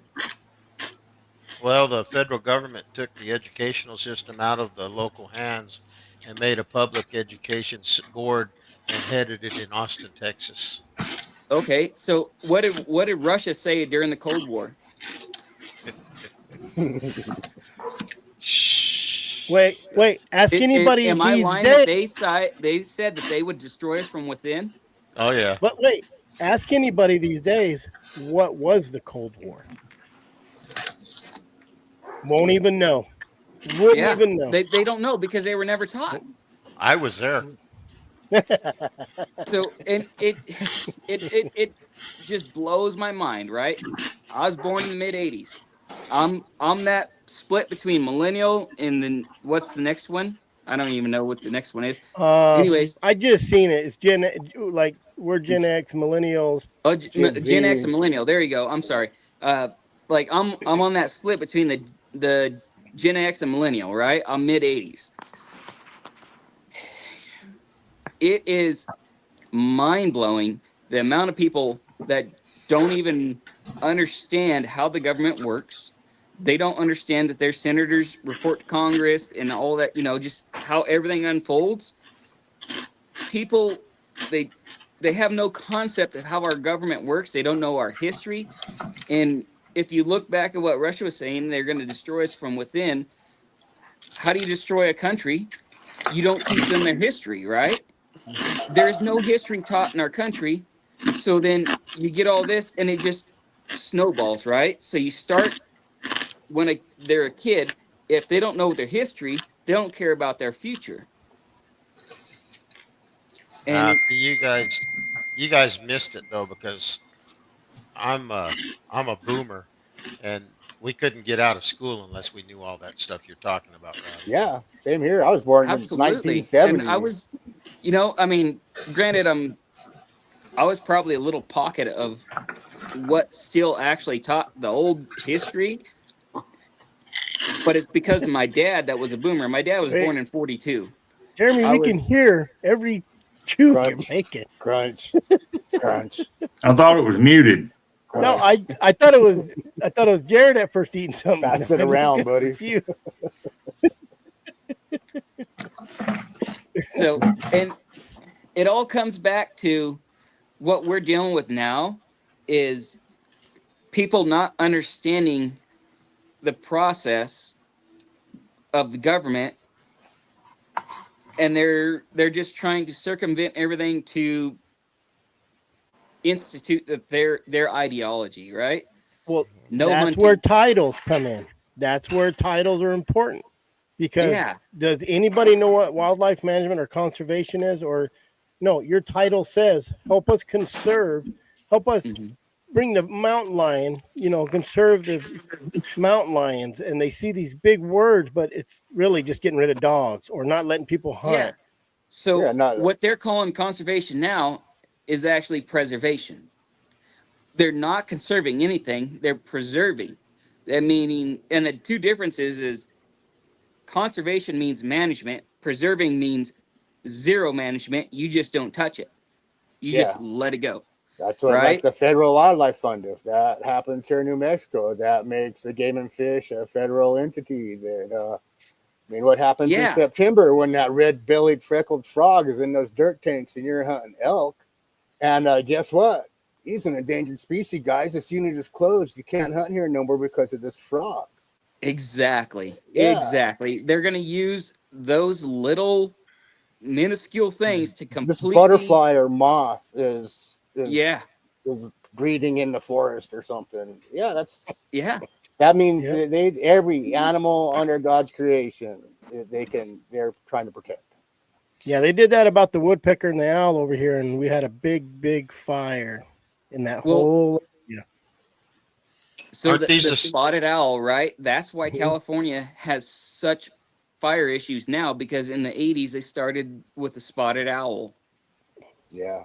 Chris is right. It's on both sides too. It's not just It is. Democrats, because the Republicans, half of those guys, same thing. We're getting millennials in here. All the representatives at Camo and the Capitol, all the little, even a senator come around. I'm like, gosh, she's young. They're young people. Hey, They're the Rowdy, young- where's young that people. owl at now? Nobody ever Not a talks word. about it. Yeah. Nobody, nothing, not a word. That spotted owl, who knows, extinct. It was literally just a pawn. It was just an excuse to stop logging. Rick's right. It's To keep everywhere. people out of the woods. It's not only the state. It's not only that the trade unions still think they should vote Democrat. I've been asked to leave meetings over it. Yeah, look what happened to the pipeline people who voted Democrat, and then they just shut them down. Yeah. Well, it's just every union's Democrat. Every union. Yeah. And it's all over funding for the as far as For the that union. side, it's because the unions always voted Democrat because they would get the funding. Now they're not getting the funding, but they're still voting Democrat. It's like, it's leveled out. It's They've got them. because- They sealed the deal. So the Democrats stopped giving It's- them extra. And now they're like, oh, wait, they're not giving us more money. Let's No, stop and think because- about this again. Yeah, top see, that's dog like running this bill goes- too for that Federal Wildlife Fund. It's about that Federal Wildlife Grant. You change Yep. your name to the New Mexico Wildlife Commission or whatever, then you're eligible for that federal grant. And then once you get Exactly. that federal grant, you get that $38 million. And Yeah. then all these guys are thinking, oh yeah, this is going to be conservation for these waterfowl areas, these marshlands, these water tanks, and for the big game, and this and that and this and that. But they don't think, but the consequences of all that is what they can do to stop you from doing any of that or even going in those areas once you do make them habitats come back to life. Right. And as what we as boring, conservationists need to do is we need to figure out how to fight that ideology. And I'm not a lawyer. It's going to take me a long time because I'm retarded, right? I don't understand. It takes me a long time to comprehend words and I'm an old man, process bro. that I got to stuff. read it 6 or 7 times for it. sinks in. Exactly. Same here. So it's going to take me a long time to understand this stuff to be able to fight it. And they've got people that they're literally They're from paid the to ground do up. it for them. They're trained to comprehend, understand, process this stuff. Those are and- those smart people. Well, I mean, you say smart, but You missed it. You missed it. I was telling the guys earlier before you got in how. Yeah, sorry, I had to go deal with a horse stuck in the fence. Yeah, Sorry. I was late getting here too. But yeah, they guys basically So- called trappers and houndsmen not very smart. They said, you guys, Yeah, you're not smart, and the people who run these other organizations are very, very, very smart. The guy told me, and I was like, man, really? Oh no, yeah, I heard that part. So all right, Yeah. so and that's something that just irks me, right? Every freaking person from the city thinks that anybody outside of the city is just a backwoods redneck. Joe Dirt. Joe Dirt, non. They ain't never met Rowdy down here. He's like a walking dictionary. So, and that just irks me, right? Because just because I don't live in a city, I'm a retard. Kind You of. know Yeah. what? You can say that word now. Yeah. Trump's in. Trump's in. You can say I that don't word know. now. It's I might be new. offended though. It's a new thing. We got it. It's us now. That's it. Yeah, it is us. So it really I'm sorry. That's a little tangent I could go off on. But anyways, I have met more stupid people from cities than I have from anywhere outside of the city lines. Just right? talk, Nope. just common sense. I mean, Yeah. Book just- smart common is way sense. different than common sense. just Right. like, And that yeah. so where we kill ourselves is a lot of us are vocational trained and not educationally trained, right? We don't go to a we may stop at a junior college instead of going to a accredited university. I'm sorry. So just because we stop at a regional college instead of a university doesn't make us dumber. What it does is it means typically we're smart enough to see through the smoke and mirrors and say, look, going through all this education and getting our bachelor degree is going to do me no good. I'm not going to spend the $80,000 over here to get my bachelor degree. What I'm going to do is I'm going to spend $5,000 over here, get my vocational certification. I'm going to go like Benny did. I'm going to go weld on the pipeline, but I'm now certified, right? Or I'm going to go over here and go to Wyotech and I'm going to be a freaking mechanic. Yeah, or like whatever, me, I right? quit school and went and learned how to build houses. Exactly, right? And, Or yeah, on and the there's job hands-on, there's hands-on smart, and then there's book Yeah, smart. exactly. So intelligence is not equal to education. You can be educated to a doctorate, but still be a flipping moron. We call They can't those change a tire on their car. educated idiots. Yeah. Right? You know? We all see this, right? So, but the problem is there's more people going to the colleges than there are that are going to vocational training or just going and being an entrepreneur down here. That goes back right out to of your college, education, or right out of high your school. schools. That they push that. They do, and the You're stupid dumb, people get that you're education. poor. You're going to, When you I don't was go in- work with your hands because when I was you'll be in- poor. Yeah. in middle school in the early 80s, we had welding as part of our curriculum that we had to take. It was a required class. Welding and wood shop were required. We even had auto shop. I was in the 6th grade.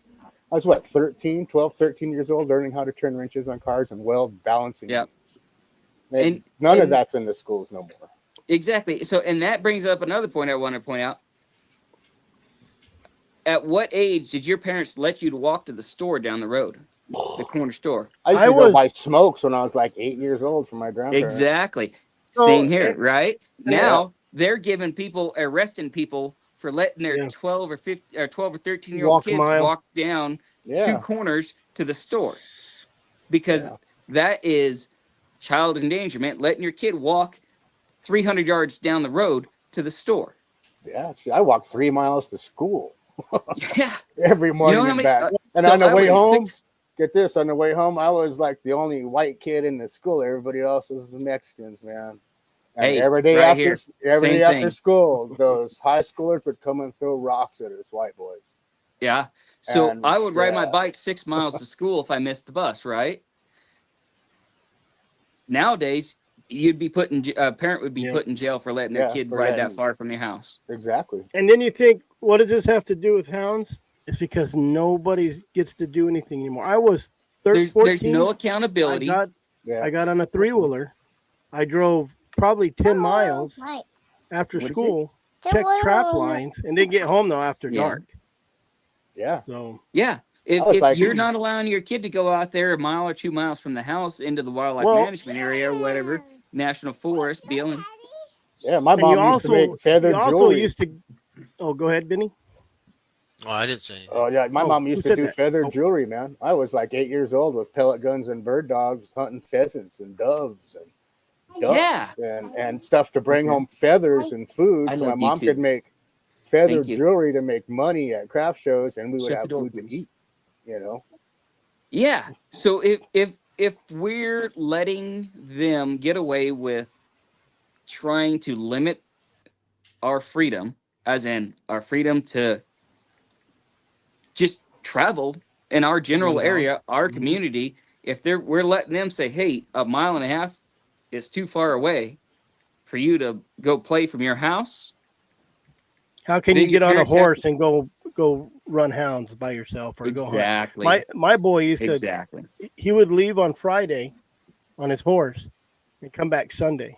He would just go right out and camp somewhere. I mean, there's times Yeah. he called me, and he had a phone, and he called me. He says, "Hey, can you keep an eye open for my horse?" Threw him off. He was I all, used to Oh, ride from one town to the next on Mhm. my horse Yeah. back in the day. I mean, Man, there were I- no But phones what are and no these kids nothing doing? then. This is what they're doing. Video games. My boy's the same way, man. He's a video game whiz. You know, yeah. my kids have phones, but we don't let them play on their phones till 30 minutes after they go to bed. I'm like, you guys Yeah. get, you go to bed at 7, you go to 7:30, you can play on your phones or. There's a Of course reason Steve Jobs didn't let his kids have phones. Yeah. You should never let your kids have phones or video games. Steve My Jobs son's not too bad. invented He the plays the iPhone. video games a lot. I shouldn't really talk. I play COD, and he freaks out because I'm better than him at Call of Yeah. Duty.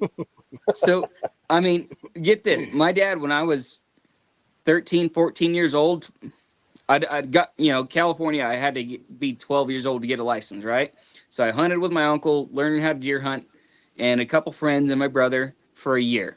When I was 13, 14 years old, my dad would drive me 20 miles up in the national forest, give me a rifle with my license and tag, and let me go pig hunt year round. He'd drive me up there, and he'd drop me off while he went to work, come back, pick me up at a certain spot at a certain time, And you better be there. and I better be there. Otherwise, I slept my butt in the mountains for the night, right? Yep. Yep. There you go. At University 13 of years Hard Rock. old, right? Granted, my dad was older generation, but he instilled that, not authority, but that responsibility into me, right? Yeah, Mhm. that's my grandpa That is raised me, and not- he was the same way. Not But happening okay, anymore. let's take an example where that kid got killed by the lion. You Yeah. know, they didn't have guns because there was a hunting season going on, and they were afraid to carry a Turkey gun. season. It was turkey season. It was youth season, and they Yeah. went out and they made the choice not to take the gun because they were afraid to be accosted by the Fish and Game Department. Hmm. They That would have goes been back to the 100% whole within their saying. rights. I'd rather be in jail than dead. Yeah. Yeah, they were afraid to have a gun. Gotta You know, always that have a goes- sidearm. That's all I could say. Always have a We sidearm. were my twins are 10 years old. They both got their pistols. I'm gonna tell you, they wear them like cross draw or whatever they wear them that day, and they're just little 22 revolvers, and they're big on them. We walk to them stores like we go to Maverick or Circle K or any, and people just, it's crazy the looks you get. I mean, Look, it's it's crazy. the feral kids. That's exactly what it is. I was 100% I mean, it's feral crazy. when I was a kid. It's the Watson clan. I was too. And it's a loved it. shame. And I hope I can raise my kids to be the same way because it gives you such a confidence booster, right? Oh yeah. Knowing that you can handle yourself in pretty much every position Yeah. in the, as far as in the wild, and it gives you a better understanding of who you are. That's all life skills. It all applies to different Yeah. parts of life. I mean, my oldest son is 24, 23. He bought his first house when he was 20 years old. And he loves Yep. fishing. He loves hunting. He, Mhm. and he busts his ass. And he's got a little family he's raising.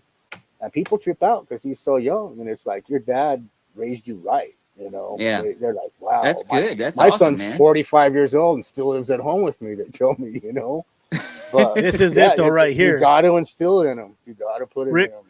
Rick Cooley said, in the summer, my mom would lock us out of the house, put lunch in the barn. Yeah. And that's how you had to do No, it. 100%. These days, Yeah. my kids sometimes like, it's cold outside. I'm like, you little mother effers. I was growed up in South Arizona where it was 110 and 15 outside in the summer, and I don't remember staying in the house. I wanted Yeah. to be outside. Rain, Mhm. snow, sleets, whatever. We were ride ponies, man. And that's Man, I why we're diluted. We're getting diluted down really bad. We're like a just a strong bottle of whiskey.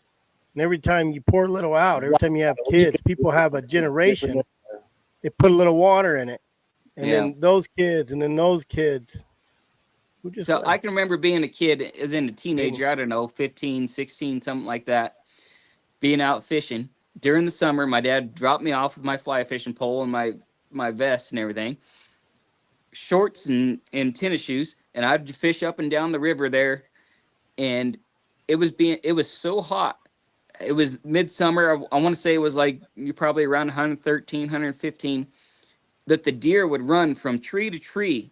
And I watched, just freaking hammer bucks on this private ranch. Everybody's heard of Harris Ranch beef, So it was Harris Ranch there on the Kings River, right below Pine Flat Lake. I was out there fishing in the Kings River, standing in the water, and I'd walk between fishing holes, and I'd see freaking hammer bucks on the ranch running from tree to tree because it was so hot they didn't want to walk through the sun. And my dad would just let me go all day long, right? Teenager. Just Yep. No electrolytes. Nothing. Didn't even give me a bottle of water. Ditch water to Just turned me drink. loose with a sandwich in my pocket. Yep. Oh yeah, we used to tell our buddies, "Hey, I'm gonna stay over at this dude's house." We tell our parents, "Hey, I'm gonna stay over at this dude's house for the weekend," and we'd take off to the freaking middle of nowhere, man.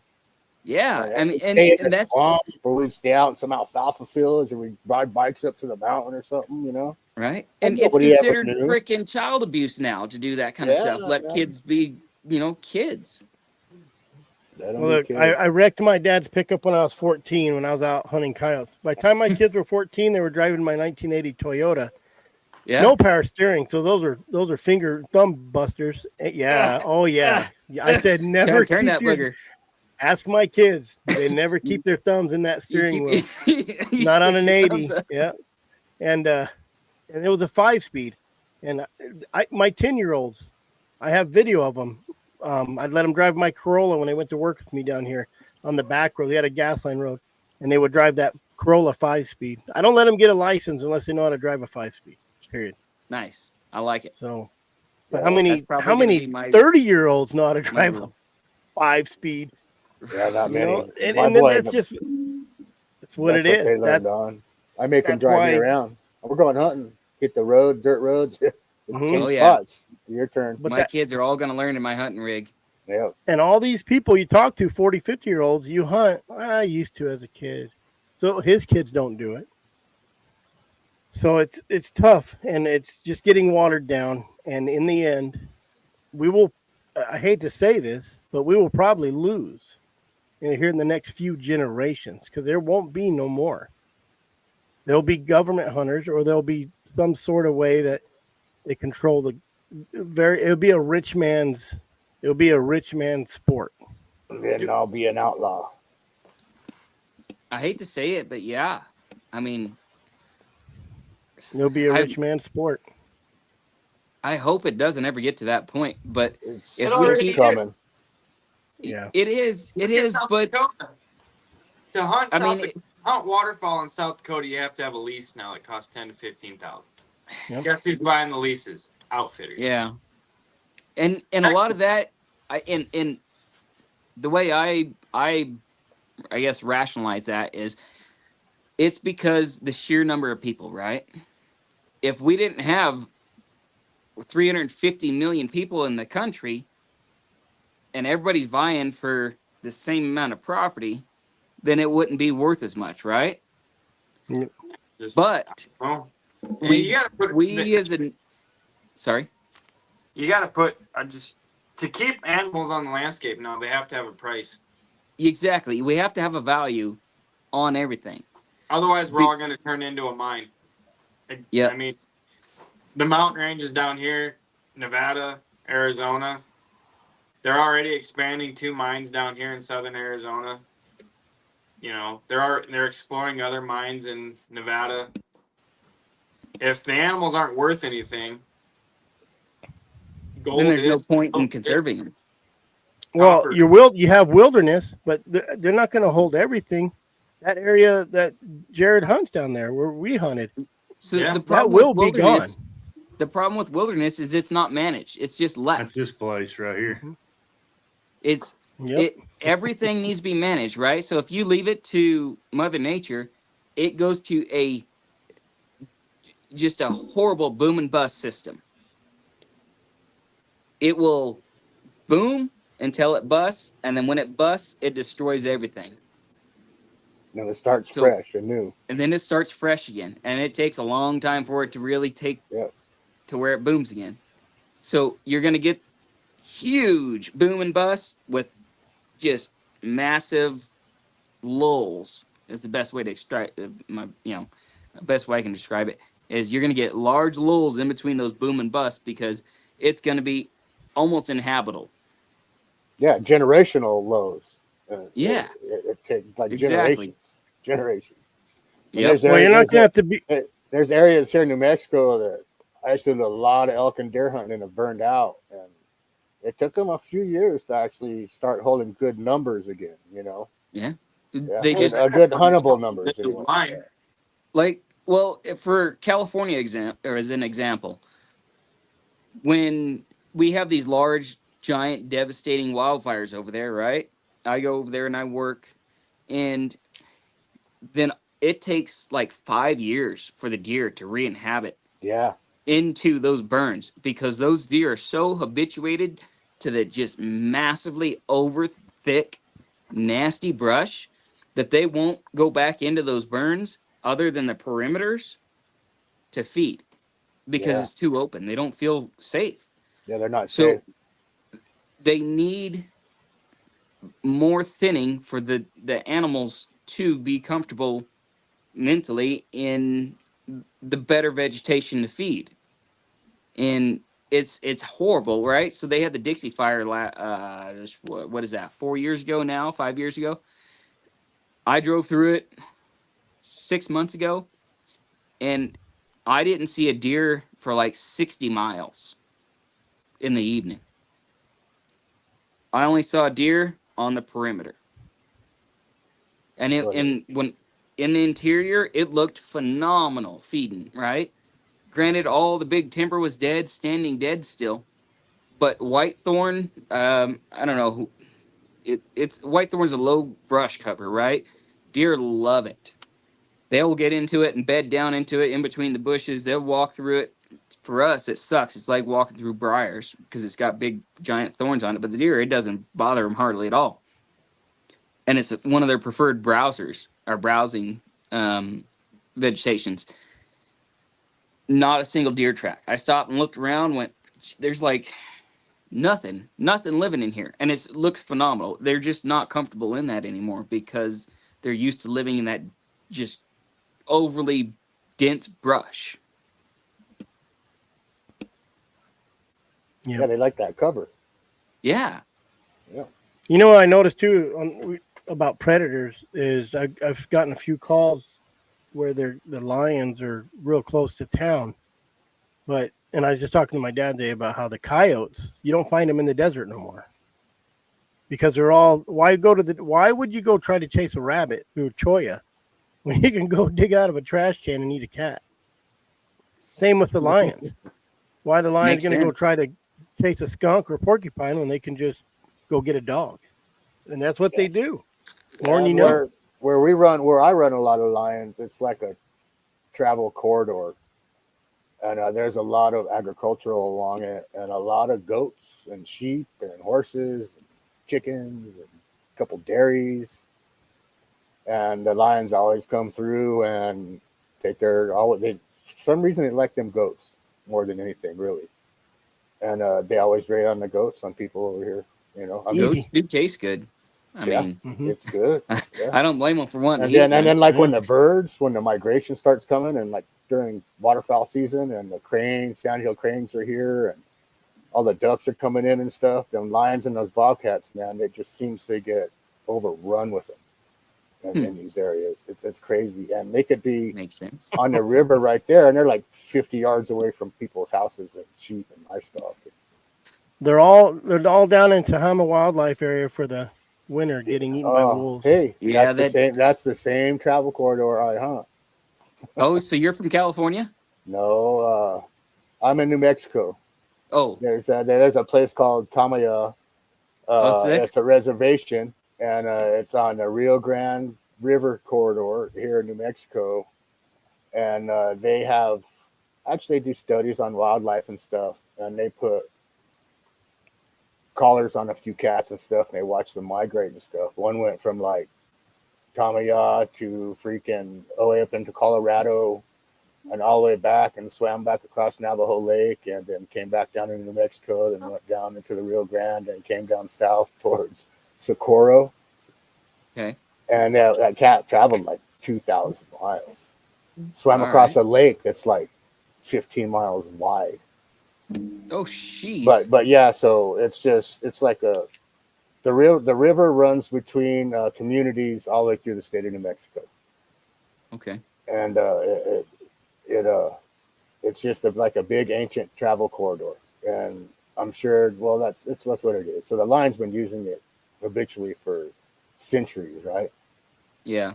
And they still use those routes, and they come through and do their thing. And like back in the 80s and stuff, they like in the 70s, they killed out a lot of wildlife, and then back in the 80s, they started reintroducing wild turkeys and elk and mule deer, javelina, and now it's overrun with elk and mule deer and javelina. And so all those hunting opportunities are along that whole corridor. And half these people in these towns and cities don't even realize there's animals living there. Like, oh my God, you saw an elk on the Rio Grande River? Right? Like, yeah, every day. You know? I had a guy. I was talking hunting with a guy today at one of my jobs, and another guy from New York says, "Don't you guys realize there's grocery stores?" Oh, frick. I said, "My freezer is full of bear and elk, and that is it." Yeah. Mine's literally packed full to the brim. If you move something wrong, you're gonna have deer or elk come falling out at you. And that's, I love it. Like I had elk steak sandwiches for lunch, and it was phenomenal. But like the California and dogs, or I forget their name, was talking about. So that Tehama wildlife area is, if you look at California and it's got that, it comes down and does that dog leg. So about where that it starts to do that dog leg is kind of where Sacramento is, top of Sacramento. Tehama is in that top, about the middle of that top, the middle of the half of the top, and that's where, once it makes that turn in California, that's where all the game just it's Funnel phenomenal hunting. There's bear galore, there's frickin' lions, there's deer, and that's some of the best turkey hunting you'll ever find up there. And it's not California. It's amazing up there. Some of the best waterfowl hunting around. Yep. The problem is, it's just ran by California. Yep. Jeremy, what do you think of all this crap over in the West? It ain't just the West that's happening. It happens over here too. It's happening all over. They're just trying to pick this apart state by state. Yeah.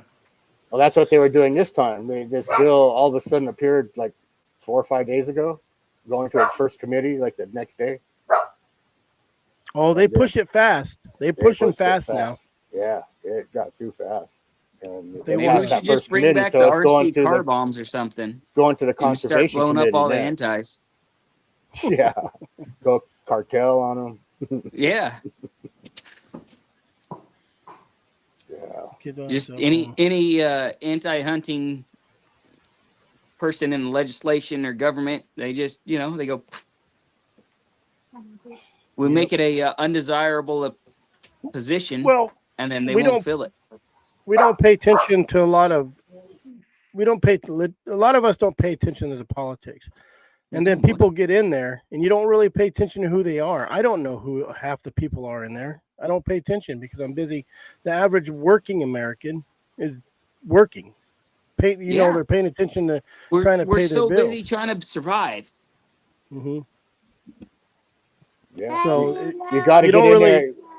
You got to get in there and rub elbows with them. I mean, it's just something you got to do. people don't have the time to do it. That's the problem, and that's where we go back to the whole Shut the door, boy. associations and. Thank you. Yeah, I pay heard somebody to do it national for you. hound people, brought up again, and You have Be to pay nice. someone to do it for you. That's just you how have it is. to. You have to. No one's time is ever free. Yep. Well, Friday I came down. Took me all day to come down and go back up where I live. You got to Yeah. take a few hours every day, and you got to set a time like 2 or 3 hours aside, and then that's just what you do. I spend 2-3 hours a day just on social media, just trying to put the word out, Yeah. just sharing stuff or whatever. And I don't even do a good job at it. There's people that do more than that, It's And just you have to pay somebody to pay attention. That's just how it is. You have to have a full alliance program in a state that's not just dogs or deer or bow hunters or birds or falcons. You have to have that state sportsman's alliance. Yeah.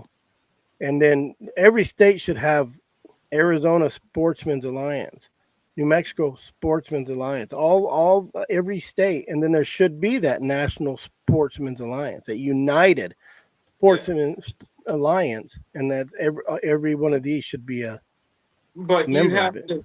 That You have to was be that was there. what the New Mexico Wildlife Federation once was Mhm. an entity like that. You What have happened to have them? somebody, They're though, not. in those organizations that goes and does everything and speaks for everyone, and those people Yeah. have to make 6 figures a year. And they And have that's to the know problem is, politics. how do we fund that? Like, We we all want that, but This is where it's going to come down to. You're going to have to pay to play. yeah, everybody's gonna have to donate because You're otherwise, gonna have the to only way. play to have the right to pay, or sooner or later you're just gonna have to pay to play. You're gonna have to pay to go to someone's private ranch. You're gonna have to pay to do these hunts that no one can do Yeah. anymore. and that's what's going on in England, right? They've been England, asleep at look the at wheel so Texas. long that they can't really hunt without getting permission to hunt on a property anymore. Yeah, and then they're all like canned hunts, Yeah. Texas is the same way. Yeah. Texas Texas is, and they've yeah. only got what 2% public land in Texas, Yeah. Mhm. Look at and it's one of the Missouri. biggest. It is the biggest state in the nation, next to what Alaska, right? Alaska, yeah. Look at Yeah. Missouri. And then look at all those private hunting ranches. They're all over Texas. I have man. I have a Crazy. client. His full-time job is flipping deer properties in the East. He buys deer properties, flips them, and sells them. They're That's deer big Yeah. money. properties. Yeah, and then those guys buy them and then they lease them to hunters and make their money back on them. Hey You're Jared, right. tell him to call me because I have 150, 140 something acres. Done a good area down in Texas. I know That that. ain't big enough. No, but it's next to it's a good area. It You should doesn't tell matter. him to get hold of me, and I'll put him in touch with the owner. I got a buddy with 20 acres that breeds trophy axes. He has 20 acres. A guy paid him $5,000 to go shoot a buck off 20 acres. What? You can put feeders down. Yeah, it doesn't Yeah. matter. You guys It could ever be- hunted I in did. Texas before? I've never have. I've been I have. invited. It's I fun took the as guys shit. hunting. My It's first not fun, but it's fun. I enjoy it. my first Texas experience with some buddies of mine. They were free. We were framers. We framed houses together. So the whole crew were like, "Let's go to Texas and shoot some pigs." Yep. And like everybody's a bow hunter. Oh, we're gonna take bows. So we all show up in Texas. We drove out there. I brought a bow. All my buddies brought guns. All right. So I'm like, okay, this is cool. We jump in the truck with everybody. It's like, come on, guys. Everybody said we were gonna bow hunt. What happened? Oh, we changed our minds. I was like, every one of you. So I left my rifle at home. All I have is a bow. They're like, oh, you'll do okay. I was like, okay. So this guy piles us in this truck. Texas hunting rig, man, had the rig on the back with the seats up on the top. And Yeah. it's like 4 a.m. We cruise up to this little blind. And it's made out of plywood, And he opens the door to it. It's got 2 office chairs in it and a little buddy heater. Told those 2 guys, you sit in there and you wait there. They're like, okay. And then he goes to the next one, drops off a couple other guys in another little box blind, little heater and office chairs. Another one drops off my other 2 buddies, and he pulls up to this water hole with a mesquite bush and a milk crate. You're the bow hunter. You got to go sit on that milk crate over there. I was like, okay, whatever, man. I'm good. He goes, don't move. You can't spot and stalk or nothing like that. I told him, well, that's the way I hunt. I'm from New Mexico, man. I don't sit and wait. He's like, well, just wait here. Something will come through. And so I'm sitting there and I hear boom, boom, boom. It's like, that's got to be that first blind. And I hear boom, boom, boom over here. And then boom, boom over here. It's like everybody just shot something. And I just waiting and waiting and nothing came. Like, what's going on here? And I get up and I walk off. And then I hear this truck coming, man. Boom, boom, boom, boom. I thought, oh, shit, I better get back over there to that milk crate. I'm like 300 yards away, you know. And I start running back down there where I was sitting, and that milk crate's surrounded by pigs. Oh, shit. So I scared all the pigs off. That guy comes and tells me, you see anything? No, I didn't see nothing. I didn't see no pigs. I didn't see nothing. All I heard was shots, man. He's like, I got a tripod to go sit you in. I was like, all right. So he went and put me on a tripod. He goes, you sit here, you know, this afternoon. We'll all go back and have lunch. I was like, okay. So he puts me in a tripod. I sat there for about an hour, and that feeder went off. Throwing corn out. Feeder's like 30 yards away from me. And the animals just came out of the woods, man. Goats, rams, access bucks, elk, white-tailed deer. I mean, you name it, pigs, everything. And I was just sitting there like taking pictures. Like, wow, pretty cool, huh? And then, you know, then I hear it off in the distance, all the animals split. I thought, oh, that must have been another feeder go off. You could hear it over there. What the hell? So I climbed down to that tripod. I went over to that barrel feeder and I got it and I shook it around.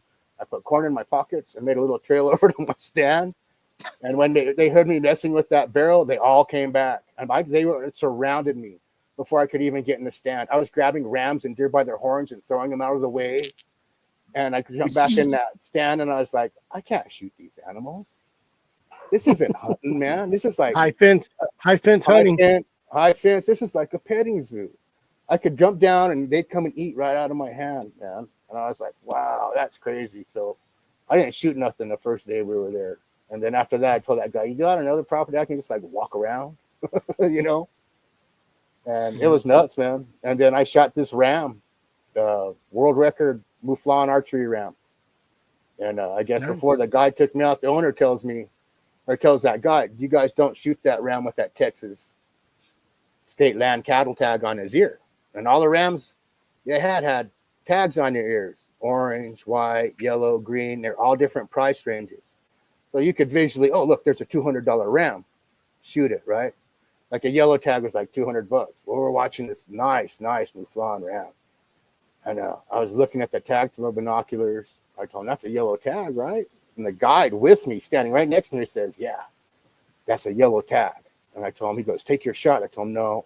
I was with my bow. Let's follow me. He said, stay behind me. I got a little bit closer. I got like 30 yards on that ram. I was looking at it. I was looking at that tag with my binoculars just right there. I told him, that's a yellow tag, right? He's all, yeah. I was like, that's a $200 ram. He's all, take him. And I dropped that ram right there. We get back to the house that night. And the owner of the property walks out and says, who in the hell shot that Mouflon ram out there? And the guy says, well, me and Mr. Rudder did. He goes, that's the one I told you not to shoot. He goes, there's a guy coming here next week paying me $4,500 to take that ram. And I told him, not no more. No, not no more. He's not. He goes, how could you not tell that was a Texas tag? That ram had been standing in the sun so long because a Texas tag is white. It has a T and an X on it and a little number. And the front of that tag was glistening white like snow, and the back of it was yellow from being faced up in the sun for so long that we thought it was a yellow tag. And I was like, I thought that was like a $300 ram. He goes, well, it's $2,500 today. Like, I don't have $2,500 bucks to spend on no fucking goat, man. You know, I came to shoot pigs. And he goes, well, I got good news and bad news for you. I was like, what's that? He goes, you just got the new archery world record in the Safari Club International for archery Mouflon ram. Okay, what's the bad news? He's like, you owe me like, about $3,200 more. And I was like, Jesus. you gotta be kidding me. And I was like, you keep it. You take Just keep it. payments? I told him, just keep it. I told him, I'm done. I told him, I'm not going out hunting no more, nothing. All my buddies were like in shock. Everybody went out that day and we came back with a truck full of shit, man. Goats and pigs. I mean, a truck full, a whole bed piled full. And that's the way we skinned animals all night long. And they felt so bad about it. Every one of those dudes tipped that guide like $500 and gave me $500 so we could pay for that round. Dang. And I got to bring it home, and my name got in the safari books, and then I never went back to hunt Texas ever again. You sure you're not from South Louisiana? You and your buddies? No, we're good on New Mexico rednecks, buddy. You sound just like them. Yeah. They'd ate the rancher, though. Yeah. Oh, yeah. It was just like, wow, really? I couldn't believe that happened to us. That's Yeah, what well, happened John- to my boss. He went out and Oh, okay. with a couple of his friends, and they talked him into, taking this guided hunt, high fence for a whitetail. And they gave him a picture book to look through, and he's like, I want this one. So him and the guide go out. They're going to go shoot this deer. Well, the guide says, there he is right there. So he shoots him. It's not. It's a 200-inch deer. It's like a $30,000 deer. But anyway, so we all pick on him. So, well, John, take the bottle out of his mouth before you shot him. I said, some poor little girl's out there in Texas crying about her deer got shot. He never did get him mounted. He just kind of stuck his horns over in the back behind the back some corner stone. there. The back of the barn. Yeah, that guy didn't know what to say. He was like, I swear that was a yellow tag. I was like, He well, probably lost his I told him, job. you're a guide on this ranch. You should know what animals are on this ranch. You should have known that was a ram that you were supposed to leave alone. But yeah, you let me sneak up to it and shoot it with an arrow. Yeah, It was good. 30 yards. 30 yards, man. He was like, right in the heart. Ram reared up and just fell over, and he was all, holy shit, I never seen a shot like that before in my life. I was like, well, you ain't archery hunted much then, have you, buddy? So how did I had somebody ask how they joined the New Mexico Houndsman Association. If you're interested in joining the New Mexico Houndsman Association, just shoot us an email at New Mexico Houndsman Association at gmail.com, or you can go to our website, New Mexico Houndsman Association.com. There's a link there that you could send us a message, and then I can give you the information on how you can take your payment. Right, I'm trying to set up the store on there now and stuff, so we could accept payments through the web. For now, we accept them on PayPal. I have the PayPal information or the actual little code. QR code. Yeah, QR code. There you go. Good Takes deal. me a while to figure stuff out. It's technical stuff. Hey, Chris, he's actually got decals and T-shirts. Oh yeah, I got You're decals. behind T-shirts. Yeah, I got decals Yeah, and I created- t-shirts, I created my organization in like 3 weeks, buddy. And I already got we were- 55 we were members. founded. We were founded in 1961, and we don't even See? have that many members anymore. Yeah, Back New in the Mexico needs to join 60s up. and 70s, 80s, we used to have field trials, and treeing contests and water races, and we'd have who can stuff the coon in the gunny sack the fastest, and we do all kinds of stuff like that. We'd have UKC hunts and bench shows, and we'd have 50 guys show up with dogs. Now it's like 5 of us, man, that show up anymore. Got to put the word out. Social media is the way to do it. Advertising is everything. Yeah. Man, you have to just stay on that. Stay on. Yeah, well, we started rolling really, really good right before COVID came, and we were getting a lot of people coming that were new to hound hunting and wanted to learn about competition hunts with their dogs, or they were new to hounds and wanted to learn and come and experience what was going on, like a competition coon hunt. A lot of people were surprised, like, you don't shoot them? No, you score your dog, and then you call them off the tree. You don't shoot nothing. No, it's all about scoring your dog. It's all about the dogs. It's all about knowing your dog. GPSs aren't allowed on night hunts. None of that crap. John, has your club ever been ran by younger generation? Kind of went Oh, dormant for a while there, didn't it? It went dormant for a while through the mid 80s or so. And I'm not really sure why it fell apart or what happened, but I ended up being voted in as president. I met a gentleman, Mr. Fred Moore. They call him Legend of the Bosque over here. He was like, he's been around in the Houndsman Association since it was founded. And I was bow fishing. I do a lot of filming and editing of videos and entering film contests, like the bow hunting film fest and stuff like that. And I met him on the river running his dogs one day. I was like, wow, man, I didn't even realize that, you could run your dogs in here. So I became friends with Fred. And then I didn't have dogs anymore at the time. So I was like, I want to get back in a dog. So one of my buddies gave me a hound and I started taking him out and training him. And me and Fred became friends. He started telling me about the Houndsman Association. I didn't even really know a lot about it. And for me, it's about the dogs. It's keeping these dogs out, doing what they were bred to do. And so I arranged a meeting in Central New Mexico. I arranged a meeting in Central New Mexico, had everybody came in, and we had about 50, 60 people there. We asked for volunteers for the position. Nobody wanted to volunteer. I mean, I didn't even volunteer. I didn't even want to do this.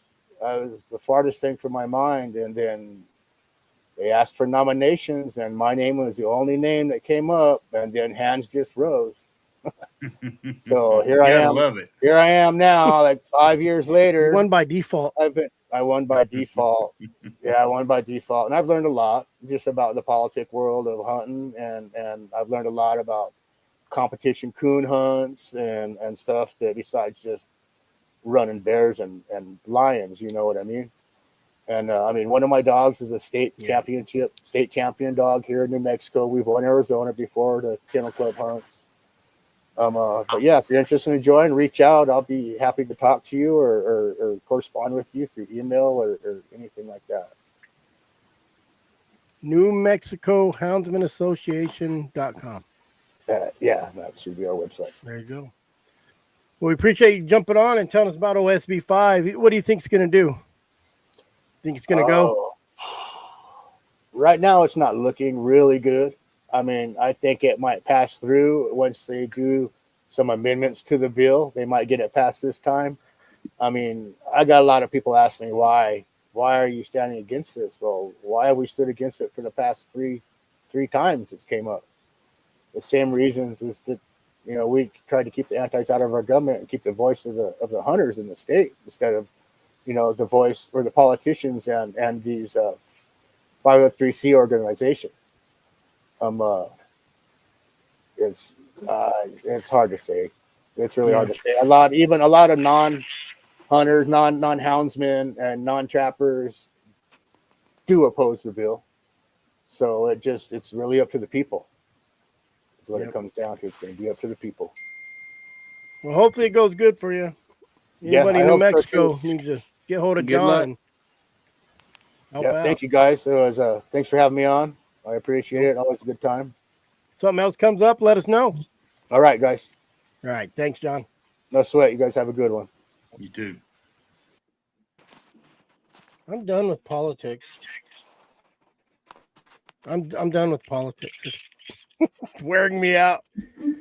It's something that just it sucks. It has to be done. It has to be done. That's the problem. And I know we had 60 plus people on here, and then it dropped down to 20 when we was talking. It just, if you don't talk about it, nobody knows. Yeah, if you don't talk about it, it's those people that are quitting that are the problem. Well, you have John, who took over something that's been there since 1961, and I think, when you have, sometimes you have to upgrade. You have to upgrade. And I've been at this 3 weeks. Dustin's working on us a shop to where we have, hats and stuff, but I wasn't worried about it. And I'm not a club. I think we've made this clear before. We're not a good old boys club. We're here to kind of get shit done. And you still need some sort of advertisement is what I'm getting at. No, you absolutely do. And I've been worried more about, and I'd rather we're trying to give away something every month. We're giving away a Garmin this month. If you sign up, we'll get. Well, you What's that? You got to look at it like this, just like a commercial. Somebody has to view it 3 times in order for them to remember it. That's it. Yeah. I had to put this up real quick. Since I joined AWD, can I hunt in Arizona without hurting feelings? Only if you hunt. Absolutely. Only if you hunt with us. Go do your own thing. Stay in No, Chris's country. Don't come down here. Hey, Only if you it. want to hunt Hey. squirrels. No, Yeah. listen. I know a secret spot in Nevada if anybody wants to go hunt. You keep your mouth shut. Yeah, you keep your mouth shut. You know, I told The peanut told gallery's Jared- even involved. I told Jared, I said, hey, my cousin keeps him in his property in this area. Oh, Jared said, you better stay out of my area. He goes, I'll beat your ass. Yeah. And this is the same guy told me today, we should be able to just go hunt wherever we want in any state We should. until it's his spot. And then I you're don't no care. hunting his I just spot. like giving you a hard time. No one's gonna go there because that. And then spot didn't you? is And then he dirty sent hole. me another place. Didn't you send me a place today? Yeah, I'm looking at buying that place. I don't know yet. I got to buy that dog first. I got to buy a dog before I buy that house. But Yep. But I don't think people understand that this Man, is the it's got his stupidest. priorities straight, Chris. Oh yeah. You heard that. Dog comes before the house. I love that. Yeah. I got there's this, I got to sell there's some just this property. little tiny house for sale in middle of nowhere, Nevada, and I just found I like it that. today. And I was like, I could swing that house right now, but I got to buy a dog first. Yeah. Nice. You've I'm got gonna a tell you really what. good I tell wife. you what. Real estate never dies on you, and it No, never it loses its value. It only goes So if you up. were smart, you'd buy that property first. You know, something I've been wanting to do is I want to buy a property out in the middle of nowhere, throw a couple like, 250 square foot cabins, right? Mm-hmm. One What have I been for talking? what's that? We all have the same vision. Right? So and throw a couple cabins on it and throw it on like Airbnb or whatever motorcycle hell that. forums. And I want it to be I'm like greedy. out in the middle of nothing. there's a place like that for sale in Nevada right now. See, I found a couple of them. yeah, I'm trying to buy that place Carl's selling down- his cabins for 2.3 million. Oh, there you Jesus go. Christ. Listen, if all the hunters throw in $10, There we No, go again. we used to stay at when we would lion hunt. We used to stay at Carl's cabins all the time. It was Yeah. Carl's. He's cool. I liked hunt, or I never hunt with him, but I liked staying at his cabins and stuff. He'd come out, we'd get done hunting, and he'd already have a fire. By the time we got done feeding dogs, he'd had a fire going in the fireplace for us. That's pretty cool.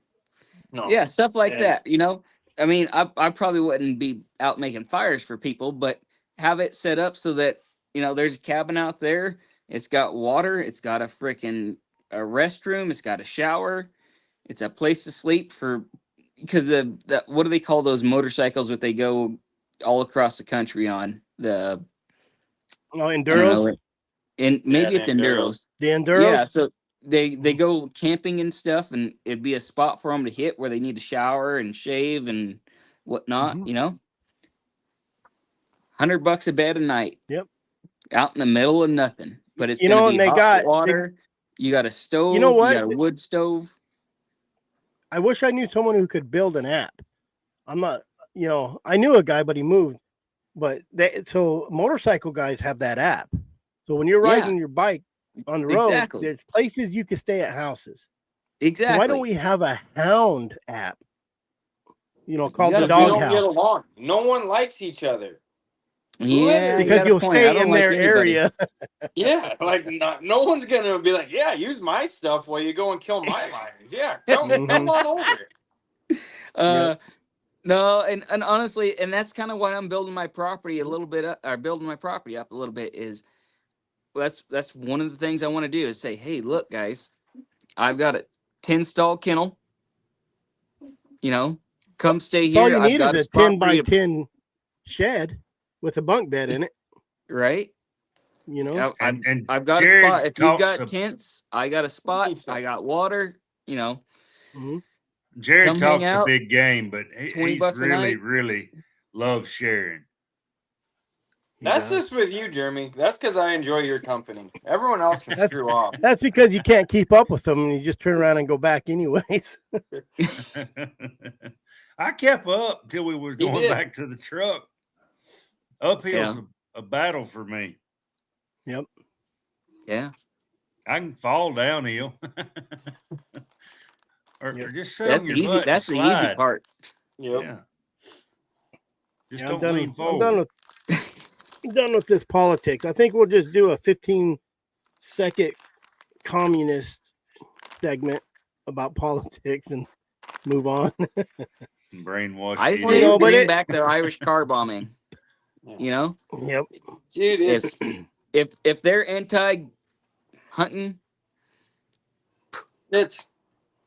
I'm just gonna say this: all hunters are crybabies, and they don't do anything. that's a true story. No. Hound guys are probably at the top of the list for whiny. It is, but I mean, But just there are a look. lot of lions caught. My friend just caught a lion like you, Jared. 2 of them, 600 yards Casey? apart Oh, I wasn't Casey. up here. Mhm. Because they're all men. No, They're all no. babies. It was up here. It wasn't in your area. Yeah, I got 2 Snow. brag pictures this week. I was tickled with that. Fuckers, I got to work. Pardon my French. I gotta go I to put work on one tomorrow of- too. But I send them water Sucks to pictures, so suck. I'm getting them back. Yeah. Right. Yeah. Casey Hey, said, we "What got is some that rain." that dog's running in?" Mhm. We Right. got snow. That's water. We got snow in the desert down here. Mhm. I told Jared, there it Everything's goes. gonna die. Your unit's gonna shut down now. Yep. And I'm not gonna be a part of it. I ain't hunting it. Well, I am gonna be a part of it because I got a hunt starting Friday, but I'm gonna try my hardest to push it back till it hits 80 degrees on Tuesday. Let it dry out. Yep. At least you have a little moisture now. Dude, this is some of the best lion hunting I've ever had. I've just never trailed so long and not caught one. It's just you dogs suck, you know. That's what It it could is. be. I've thought about it. There's No, dogs I- that I trail like and there's them. He's dogs got- that catch over. lions. No, Ratty, he's got some pretty decent dogs now. Oh no, I know. I'm just harassing him. Yeah. Frickin'. There, look, I thought about that Jeremy's the other sticking day. up for him. When we trailed I got to- trail the line every day for 5 days, and I'm like, I don't know what the hell you guys' deal is. I'm Oh sorry. yeah, I heard about it. I think everybody heard about it. He was. Dude, I'm like, get in front of it. God, do something. I was trying to do everything I could. I was leapfrogging, and I was like, I couldn't. I'd find another lion track, and we'd back trail it. Jeez. It was just, Yep. I was on 5 different lions in 5 days, and they were just crisscrossing each other. So I'm wondering But if you're I running a never- lion that's this temperature, and you Yeah. hit another lion that's hotter, but so that and maybe it does cross like this, and they take that hotter track. But even though it's hotter than this temperature, they're going to run backwards because it's hotter until they figure out, oh crap, Yeah. you know what I And by mean? that So time, you're I'm really already jumping 2 a hours. hotter track, and it's hotter than that, but it's just going backwards. Yeah. That's And by that time, exactly it what took happened to me 2 hours yesterday. to figure out that I was going backwards. Mm-hmm. So, Jared and I were talking yesterday, and thinking about it, everything that happened afterwards last night and into this morning.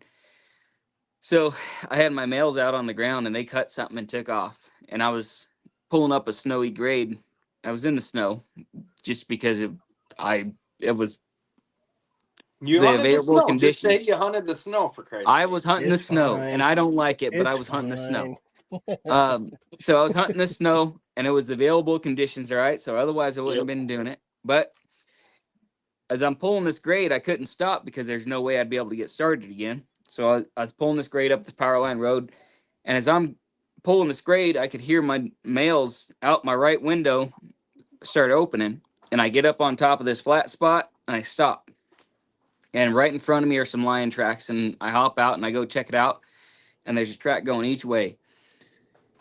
But they're coming and going opposite direction of what my males went. So I hop out, I grab my females, I collar them up, I put them on the track and I walk them out the track about a quarter mile. I get them going. I head back to the truck.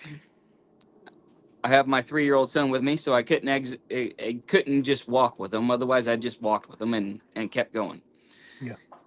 So I'm sitting at the truck. I'm listening to my males going this way. I'm listening to my females going that way. And I decided I'm just going to keep going up the road and get to where it's good road that I don't have to four-wheel anymore. And I get turned around and I start talking to Jared a little bit, and eventually it gets to the point where I'm like, I need to go figure out what my males are running. So I go back around and they had cut the back track of that lion track. So what it did is it came into this bowl one direction, made a full loop clockwise, and came back out and cut its same track into the saddle that I was at, and then walked right back up its own track. So my males were taking that track back counterclockwise in this bowl. I had to go down and get them and bring them back. And by that time, it got too hot and the snow melted off and just lost the track. So I lost all the way around, but at least my dogs got to trail a little. Hey, My two you had a track. Yeah. Yeah. Had a I've been at track. work for the last month, so I didn't get anything done. So Better than me James 2 hunts ago. 2 hunts ago, I smoked 2 packs. I don't smoke, but I quit chewing. I quit chewing because it's bad for you. And so when I get pissed, when I get pissed, I'll buy a pack of cigarettes. Because if I start chewing again, I'll just go back to chewing, and I hate smoking. It makes me feel like a cat peed in my mouth. I've never liked the flavor. Like, I've never had a cat pee in my mouth. Freaking, I remember being so mad at that not at the client, but at that hunt, that I literally went through 2 packs of cigarettes in 5 days. I was just so mad. He was frustrated. Like, are you all right? And I'm like, no. And he's like, because they were watching me from a ridge. I just would leave them, and they're like, "What were you throwing at?" And I was like, "Dude, I was just throwing sticks and branches. I was just pissed because I hit another track and we're going backwards again." Yeah. And I have a short temper, and I just started throwing stuff, and like I put the dogs going the right way, and I just started throwing stuff. Like a younger version of myself. A guy who just called, a guy just called everybody crybabies. Dogs will come back. So I'm just sitting there quietly throwing sticks at the ground just because I can't say nothing because the dogs are trailing. Yeah, I was pulling my hair out for a while. Oh, he was pretty frustrated. Yeah, but that's all right. Then the Texans came and made everything better. Got a double. You did. Got a double. Twofer. Yep. You ever caught that running female that we were on? Yeah, that's the one I caught. Yep. Oh, that's the one you just had. That's the one I caught. Yep. She was with that. She was with another Tom. Nice. Get her out of the mix. Yeah, she's gone. I still we already need to go back. had a plan. If I get a week here in the next, 2 months, I'm gonna go back and I'm gonna try to catch that frickin' running, jumping bastard that outran me in September. Oh, absolutely. Someone asked update on the rifle items. I have a guy who says he's going to donate a rifle. I'll probably save that for March if he does. And then next February, we're going to raffle off a side-by-side dog box. Just a plain Jane side box. And then how do you get entered in? Yeah, become a member. We're already that's just going to be a raffle. That's a raffle. What about that pickup? I saw your post on that pickup. What's that about? The Dakota? I'm listening to his old lady yell at him right now. It's kind of better. Oh. Did you say you didn't say you're raffling off a Garmin, did you? The collar in January. If you join in January, you'll get entered in a chance to win a Garmin TT25. Yeah. I'm joining tomorrow. Don't you think I won't? Every time somebody auctions one off, I end up joining something. We got 2 puppies to auction off. Yeah, Yeah, I got we could some. all. Yeah, I got them cur crosses. I'm excited for that cur cross I got. So Yeah. we'll see how them work out. I got 2 pups that they're dry ground bred, and my neighbor is trying to get them from me, and I don't Okay, want them to go to the when you neighbor. throw the word dry ground bred, whose dry ground bred did they come from? So one is that Smith dog from there in southern Arizona, that blue tick cross. Steve, That or not Steve yes, Smith, Jerry Smith. Steve Smith. Yeah. So Jerry that's the Smith. father. Yeah. And then the mother is half California bear dog and half twist dog from That came from Andy Jensen Andy. in Montana. Dry Yeah. ground. Yeah, but that's only a quarter of it. The other is Yeah. all dry ground bred, 3/4 dry ground bred lion and bear dog. Gotcha. And I don't. So everybody thinks California, right? Majority of California lion hunting or bear hunting is bare ground, 0 snow, right? And it's Well, bear not hunting. easy. So I agree. and He's being a hard ass tonight. Yeah, I Jared. am. he's man. a dick. Don't worry about him. I'm being tired. feisty, He gets a little bit of snow down there, and all of a sudden, and I But get dry mad, ground. and I want to make everyone else mad around me. I got 2 little females that I really want to go to hunting families, and I don't want to give them to my neighbor that is going to keep them as pets. So Well, if anybody wants a female let me make a dry phone ground bred call. dog, let me know. There's a little killer in Fallon. He's 11 or 12. Is he? Yeah. His uncle sent me a picture of a bear, and they caught a bear this year. And his uncle sent me a picture, and he's like, "It was his first bear tree today." And I was like, "How?" I was like, "Did he like it? Did he have fun?" He's like, "I just should have gave him meth. He would have been better off."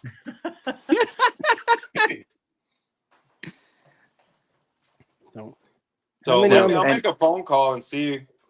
But Mother and father are both fantastic dogs. That video I just posted of walking them out the lion track, she's the female that I put my finger and she's hitting the track and just whining and wanting to go. That's the mother. The father is my blue dog, and he's the dog that always picks up my loses. He's a really good dog. They're great dogs, and otherwise I wouldn't have let it happen. I'd cut him months ago, when he was a year old. How many of your puppies Or are two you puppies. keeping? So it was a litter of 6. She laid on 3, and there's 3 left. Jeez. I'm keeping 1. I'd keep 2. You always keep 2 puppies. Never 3. They don't work out. Always Yeah. 2. For some reason, if I keep 3, 1 or 2 out of the 3 won't work out. But if I keep 2, usually I can get both of them to work out. It makes sense. And if I get one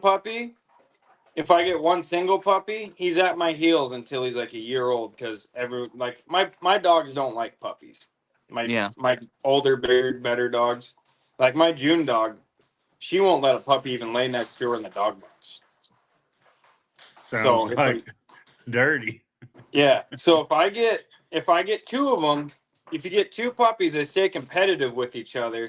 They entertain each other. And they entertain each other, and it's usually one puppy's more outgoing than the other, and that other puppy that's outgoing will go with the bigger dogs, and that other little puppy will just follow. That's my 2 other puppies I have right now. Because Chris had come down and picked up, didn't he? Yeah. Yeah, I got to give Chris some puppies now too. Yeah.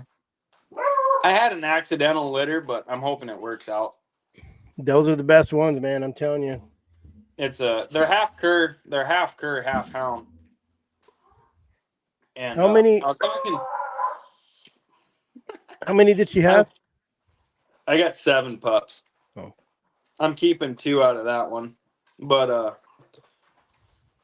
I was talking to my buddy, and they were talking about how the Sam Derringer would cross cow dogs with his hounds to make them hotter nose, but they'd run faster on the jump. Hmm. So it'd be nice. I mean, my dogs do good enough, but you could definitely tell how old the track is if those cur dogs start barking instead of just your older hounds. Yeah, They're just your hounds. a little bit hotter. Anderson, Yeah, or Mine's I super have- hot nose. he said how many on the pool for the $50 donation? We had a guy donate $3,500. That's like 70. Every $50, that's like 70 entries, but I got about 140 entries probably. Just using my rounding it up in my head. That's for that Dakota. Mm-hmm. No.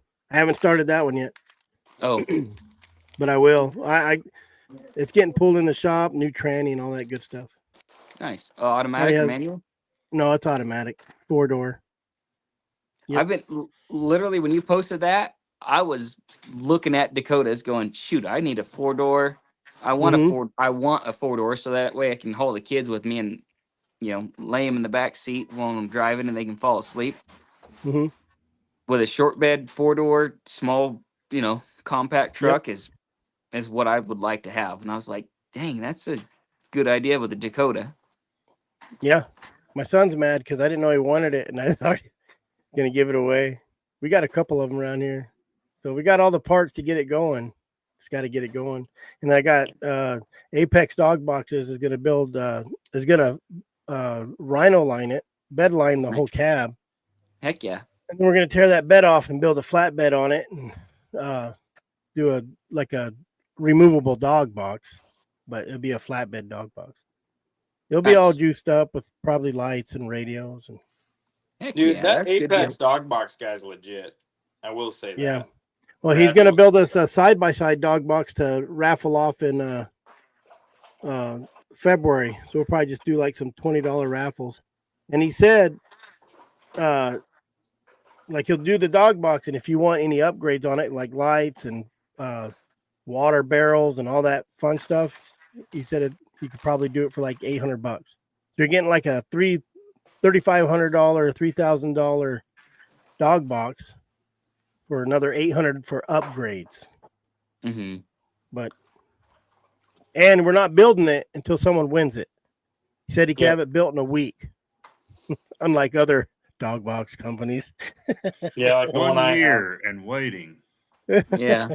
So, but we want to wait because instead of just building a common size, you send him the measurements. He says he got it done in a week, unless you obviously order like lights and all the fancy stuff for it. Water But tanks. it's a good deal. Yep. And all the money goes towards me trying to Right. talk people into not banning our stuff. So, but I do got those stickers. I have been sticking it. They're like permanent vinyl stickers, so they're hard to get off. So Circle Heck K yeah. hates me.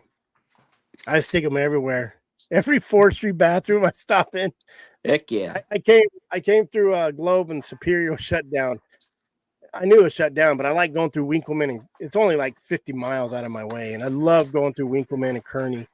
And I stopped at That's the some store deserty there. stuff for you. Yeah, it's tough country. I stopped and looked. I found one property for sale down in Winkleman. I don't know, something in Winkleman draws me there. Love Winkleman.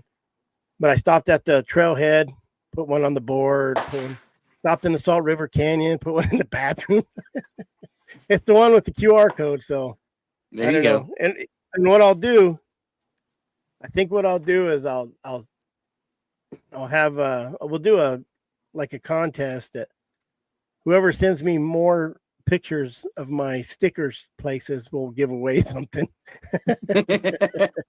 Or the first person to send me a picture of my like sticker. a geocache. I did it for my PI stuff. I have little round 2-inch circles that just say private investigator, 1-800 number cmwpi.com. And I know a person who's a big manager at Circle K, and she was just like, stay away from my stores. They're just little paper ones. They come off kind of easy. But I've gotten a lot of investigator jobs off of that. You know, the housewife or the husband sitting there filling up gas and looks over. So Nice. sees a sticker and calls me and says, "Hey, I got this Right on. problem." So, Yeah. what else going on, guys? It's cold. It's raining. I know everybody was wearing jackets today out here in Phoenix. They're like, "How do you stand out?" And it was raining. I'm like, "I don't know, I'm used to it." But I can tell you, there's no moisture in the air because in the morning when it's 7 degrees in Sholo, there's no frost on the windshields, and that's weird. So Yep. it's dry. You know Yeah. it's You know, dry when. It is Dude. probably one of the best years for dry ground lion hunting. Mhm. So no the moisture in craziest the ground. stuff ever. I was down Nothing's- there in Southern California, and they were saying 1 to 3% relative humidity. I have never Yeah. seen that before. Like I don't doubt it. That's I don't like even know what that you is. kick a rock wrong. What? He says We have one. 100 to 200% here. Yeah, like it's unheard of, right? So, and the problem was when you get high pressure and low pressures, right? So, a high pressure means it's got a lot of pressure pushing down. A low pressure means it's rising. So, right there in Southern California, when you get a high pressure over the Mojave Desert, means it's the heavy wind is pushing down, and then it goes out. You got a low pressure over the coast out off the Pacific there at Baja. That means the high pressure comes off the Mojave Desert and just runs right out towards the ocean. And that's what we were dealing with out there. 1% humidity. And the people are wondering why houses are burning like brush is burning. Yeah, like paper, It, like it toilet was, paper. it was ridiculous. Mm-hmm. Like subdivisions, fire bouncing house to house because it's so dry that a little bit of heat off of this house over here is catching that house that's 7 feet over there because all the houses are literally you can walk through them and touch them. It's ridiculous. Yep. That is So, no human. That's Well, that's just like picking up firewood out there, lighting a fire, to stay warm with. I mean, it looked like you poured diesel on it. yeah. I mean, it was I've literally the lowest I think I've ever seen it was like 6% RH relative humidity. It was they're saying 1 to 3%. Jared, do you think those dogs, now that you got a little moisture, will smoke a trail? It just depends. I mean, everything depends now on the moisture content. So it's if there's frost on the ground, and as soon as that frost leaves, it goes up in the air. So does the scent. Where I love it being dry as a popcorn fart, because if I find a good track, it will consistently stay a good track. There is no up or down. It's There's no up or down. Like unless you Rowdy cross was just cross another track. unless you cross another track, But like what Rowdy had 2 days ago, I called him, or I was talking to him. I'm like, dude, he reminded me he had his little boy with him, but I was like, kick your dogs. I was like, hike your ass down there and kick your dogs down in that bottom. I was like, they'll pick that track up. They'll smoke that track in that bottom. There's covered in snow in the bottom, and that's just what you have to deal with when you're dealing with moisture is you have to find that constant. And the only constant we ever get when it comes to moisture is from sundown to sun up, because the sun's not there. Mm-hmm. Even then, you got to watch it because frost comes in about 4 a.m.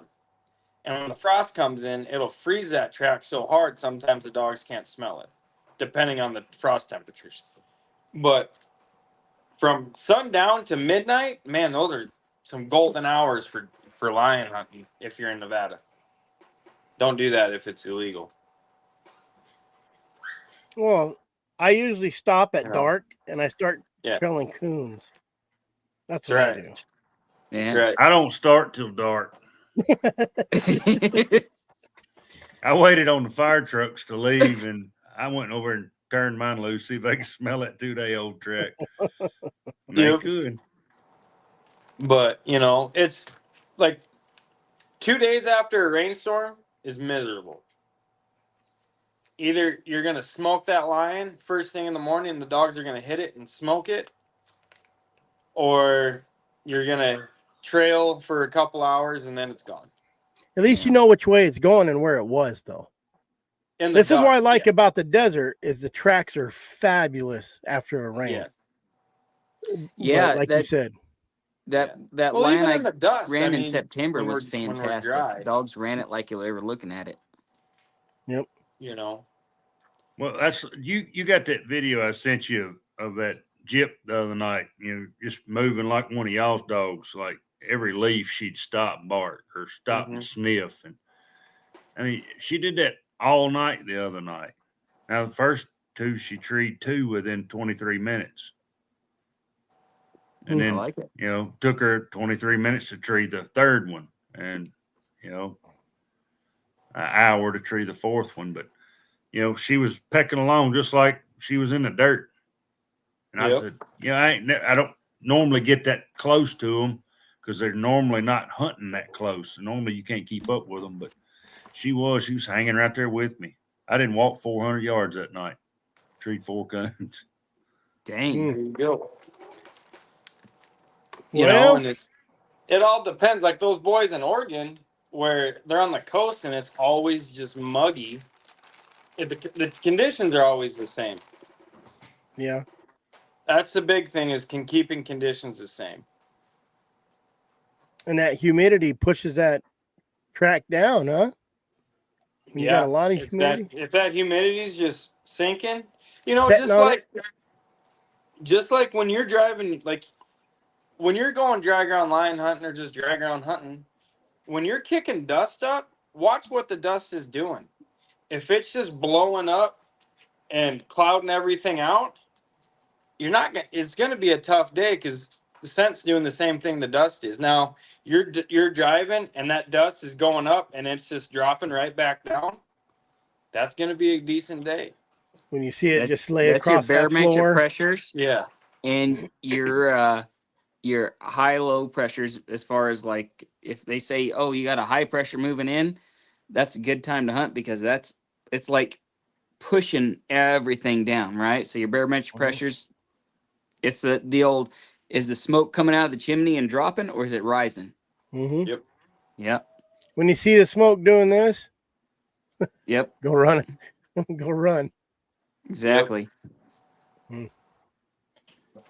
Well, I think it's bedtime. But yeah, I gotta jump off here. My wife's just got home after I've been gone for 2 weeks and she's been gone for a week. I Yeah. haven't seen her forever. I gotta get off here. My wife just ducked in and said dinner's ready and then shut the door as she walked out. Yep. 3 hours later. Right. All right, guys. Thanks for coming on. Hey, We'll thanks see for having us. y'all.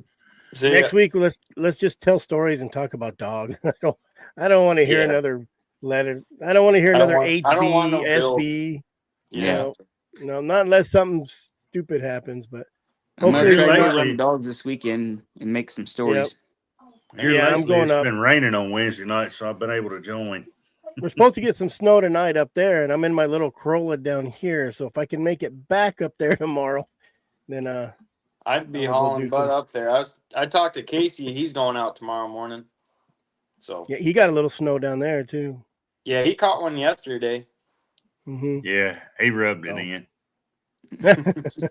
I'll go try to catch one. I went and filmed water for him last night, and I splashed it around. I said, "Hey, I can make a fire right there too." All right, guys. All right. See ya. All right, good See you seeing y'all. later. See how. Bye.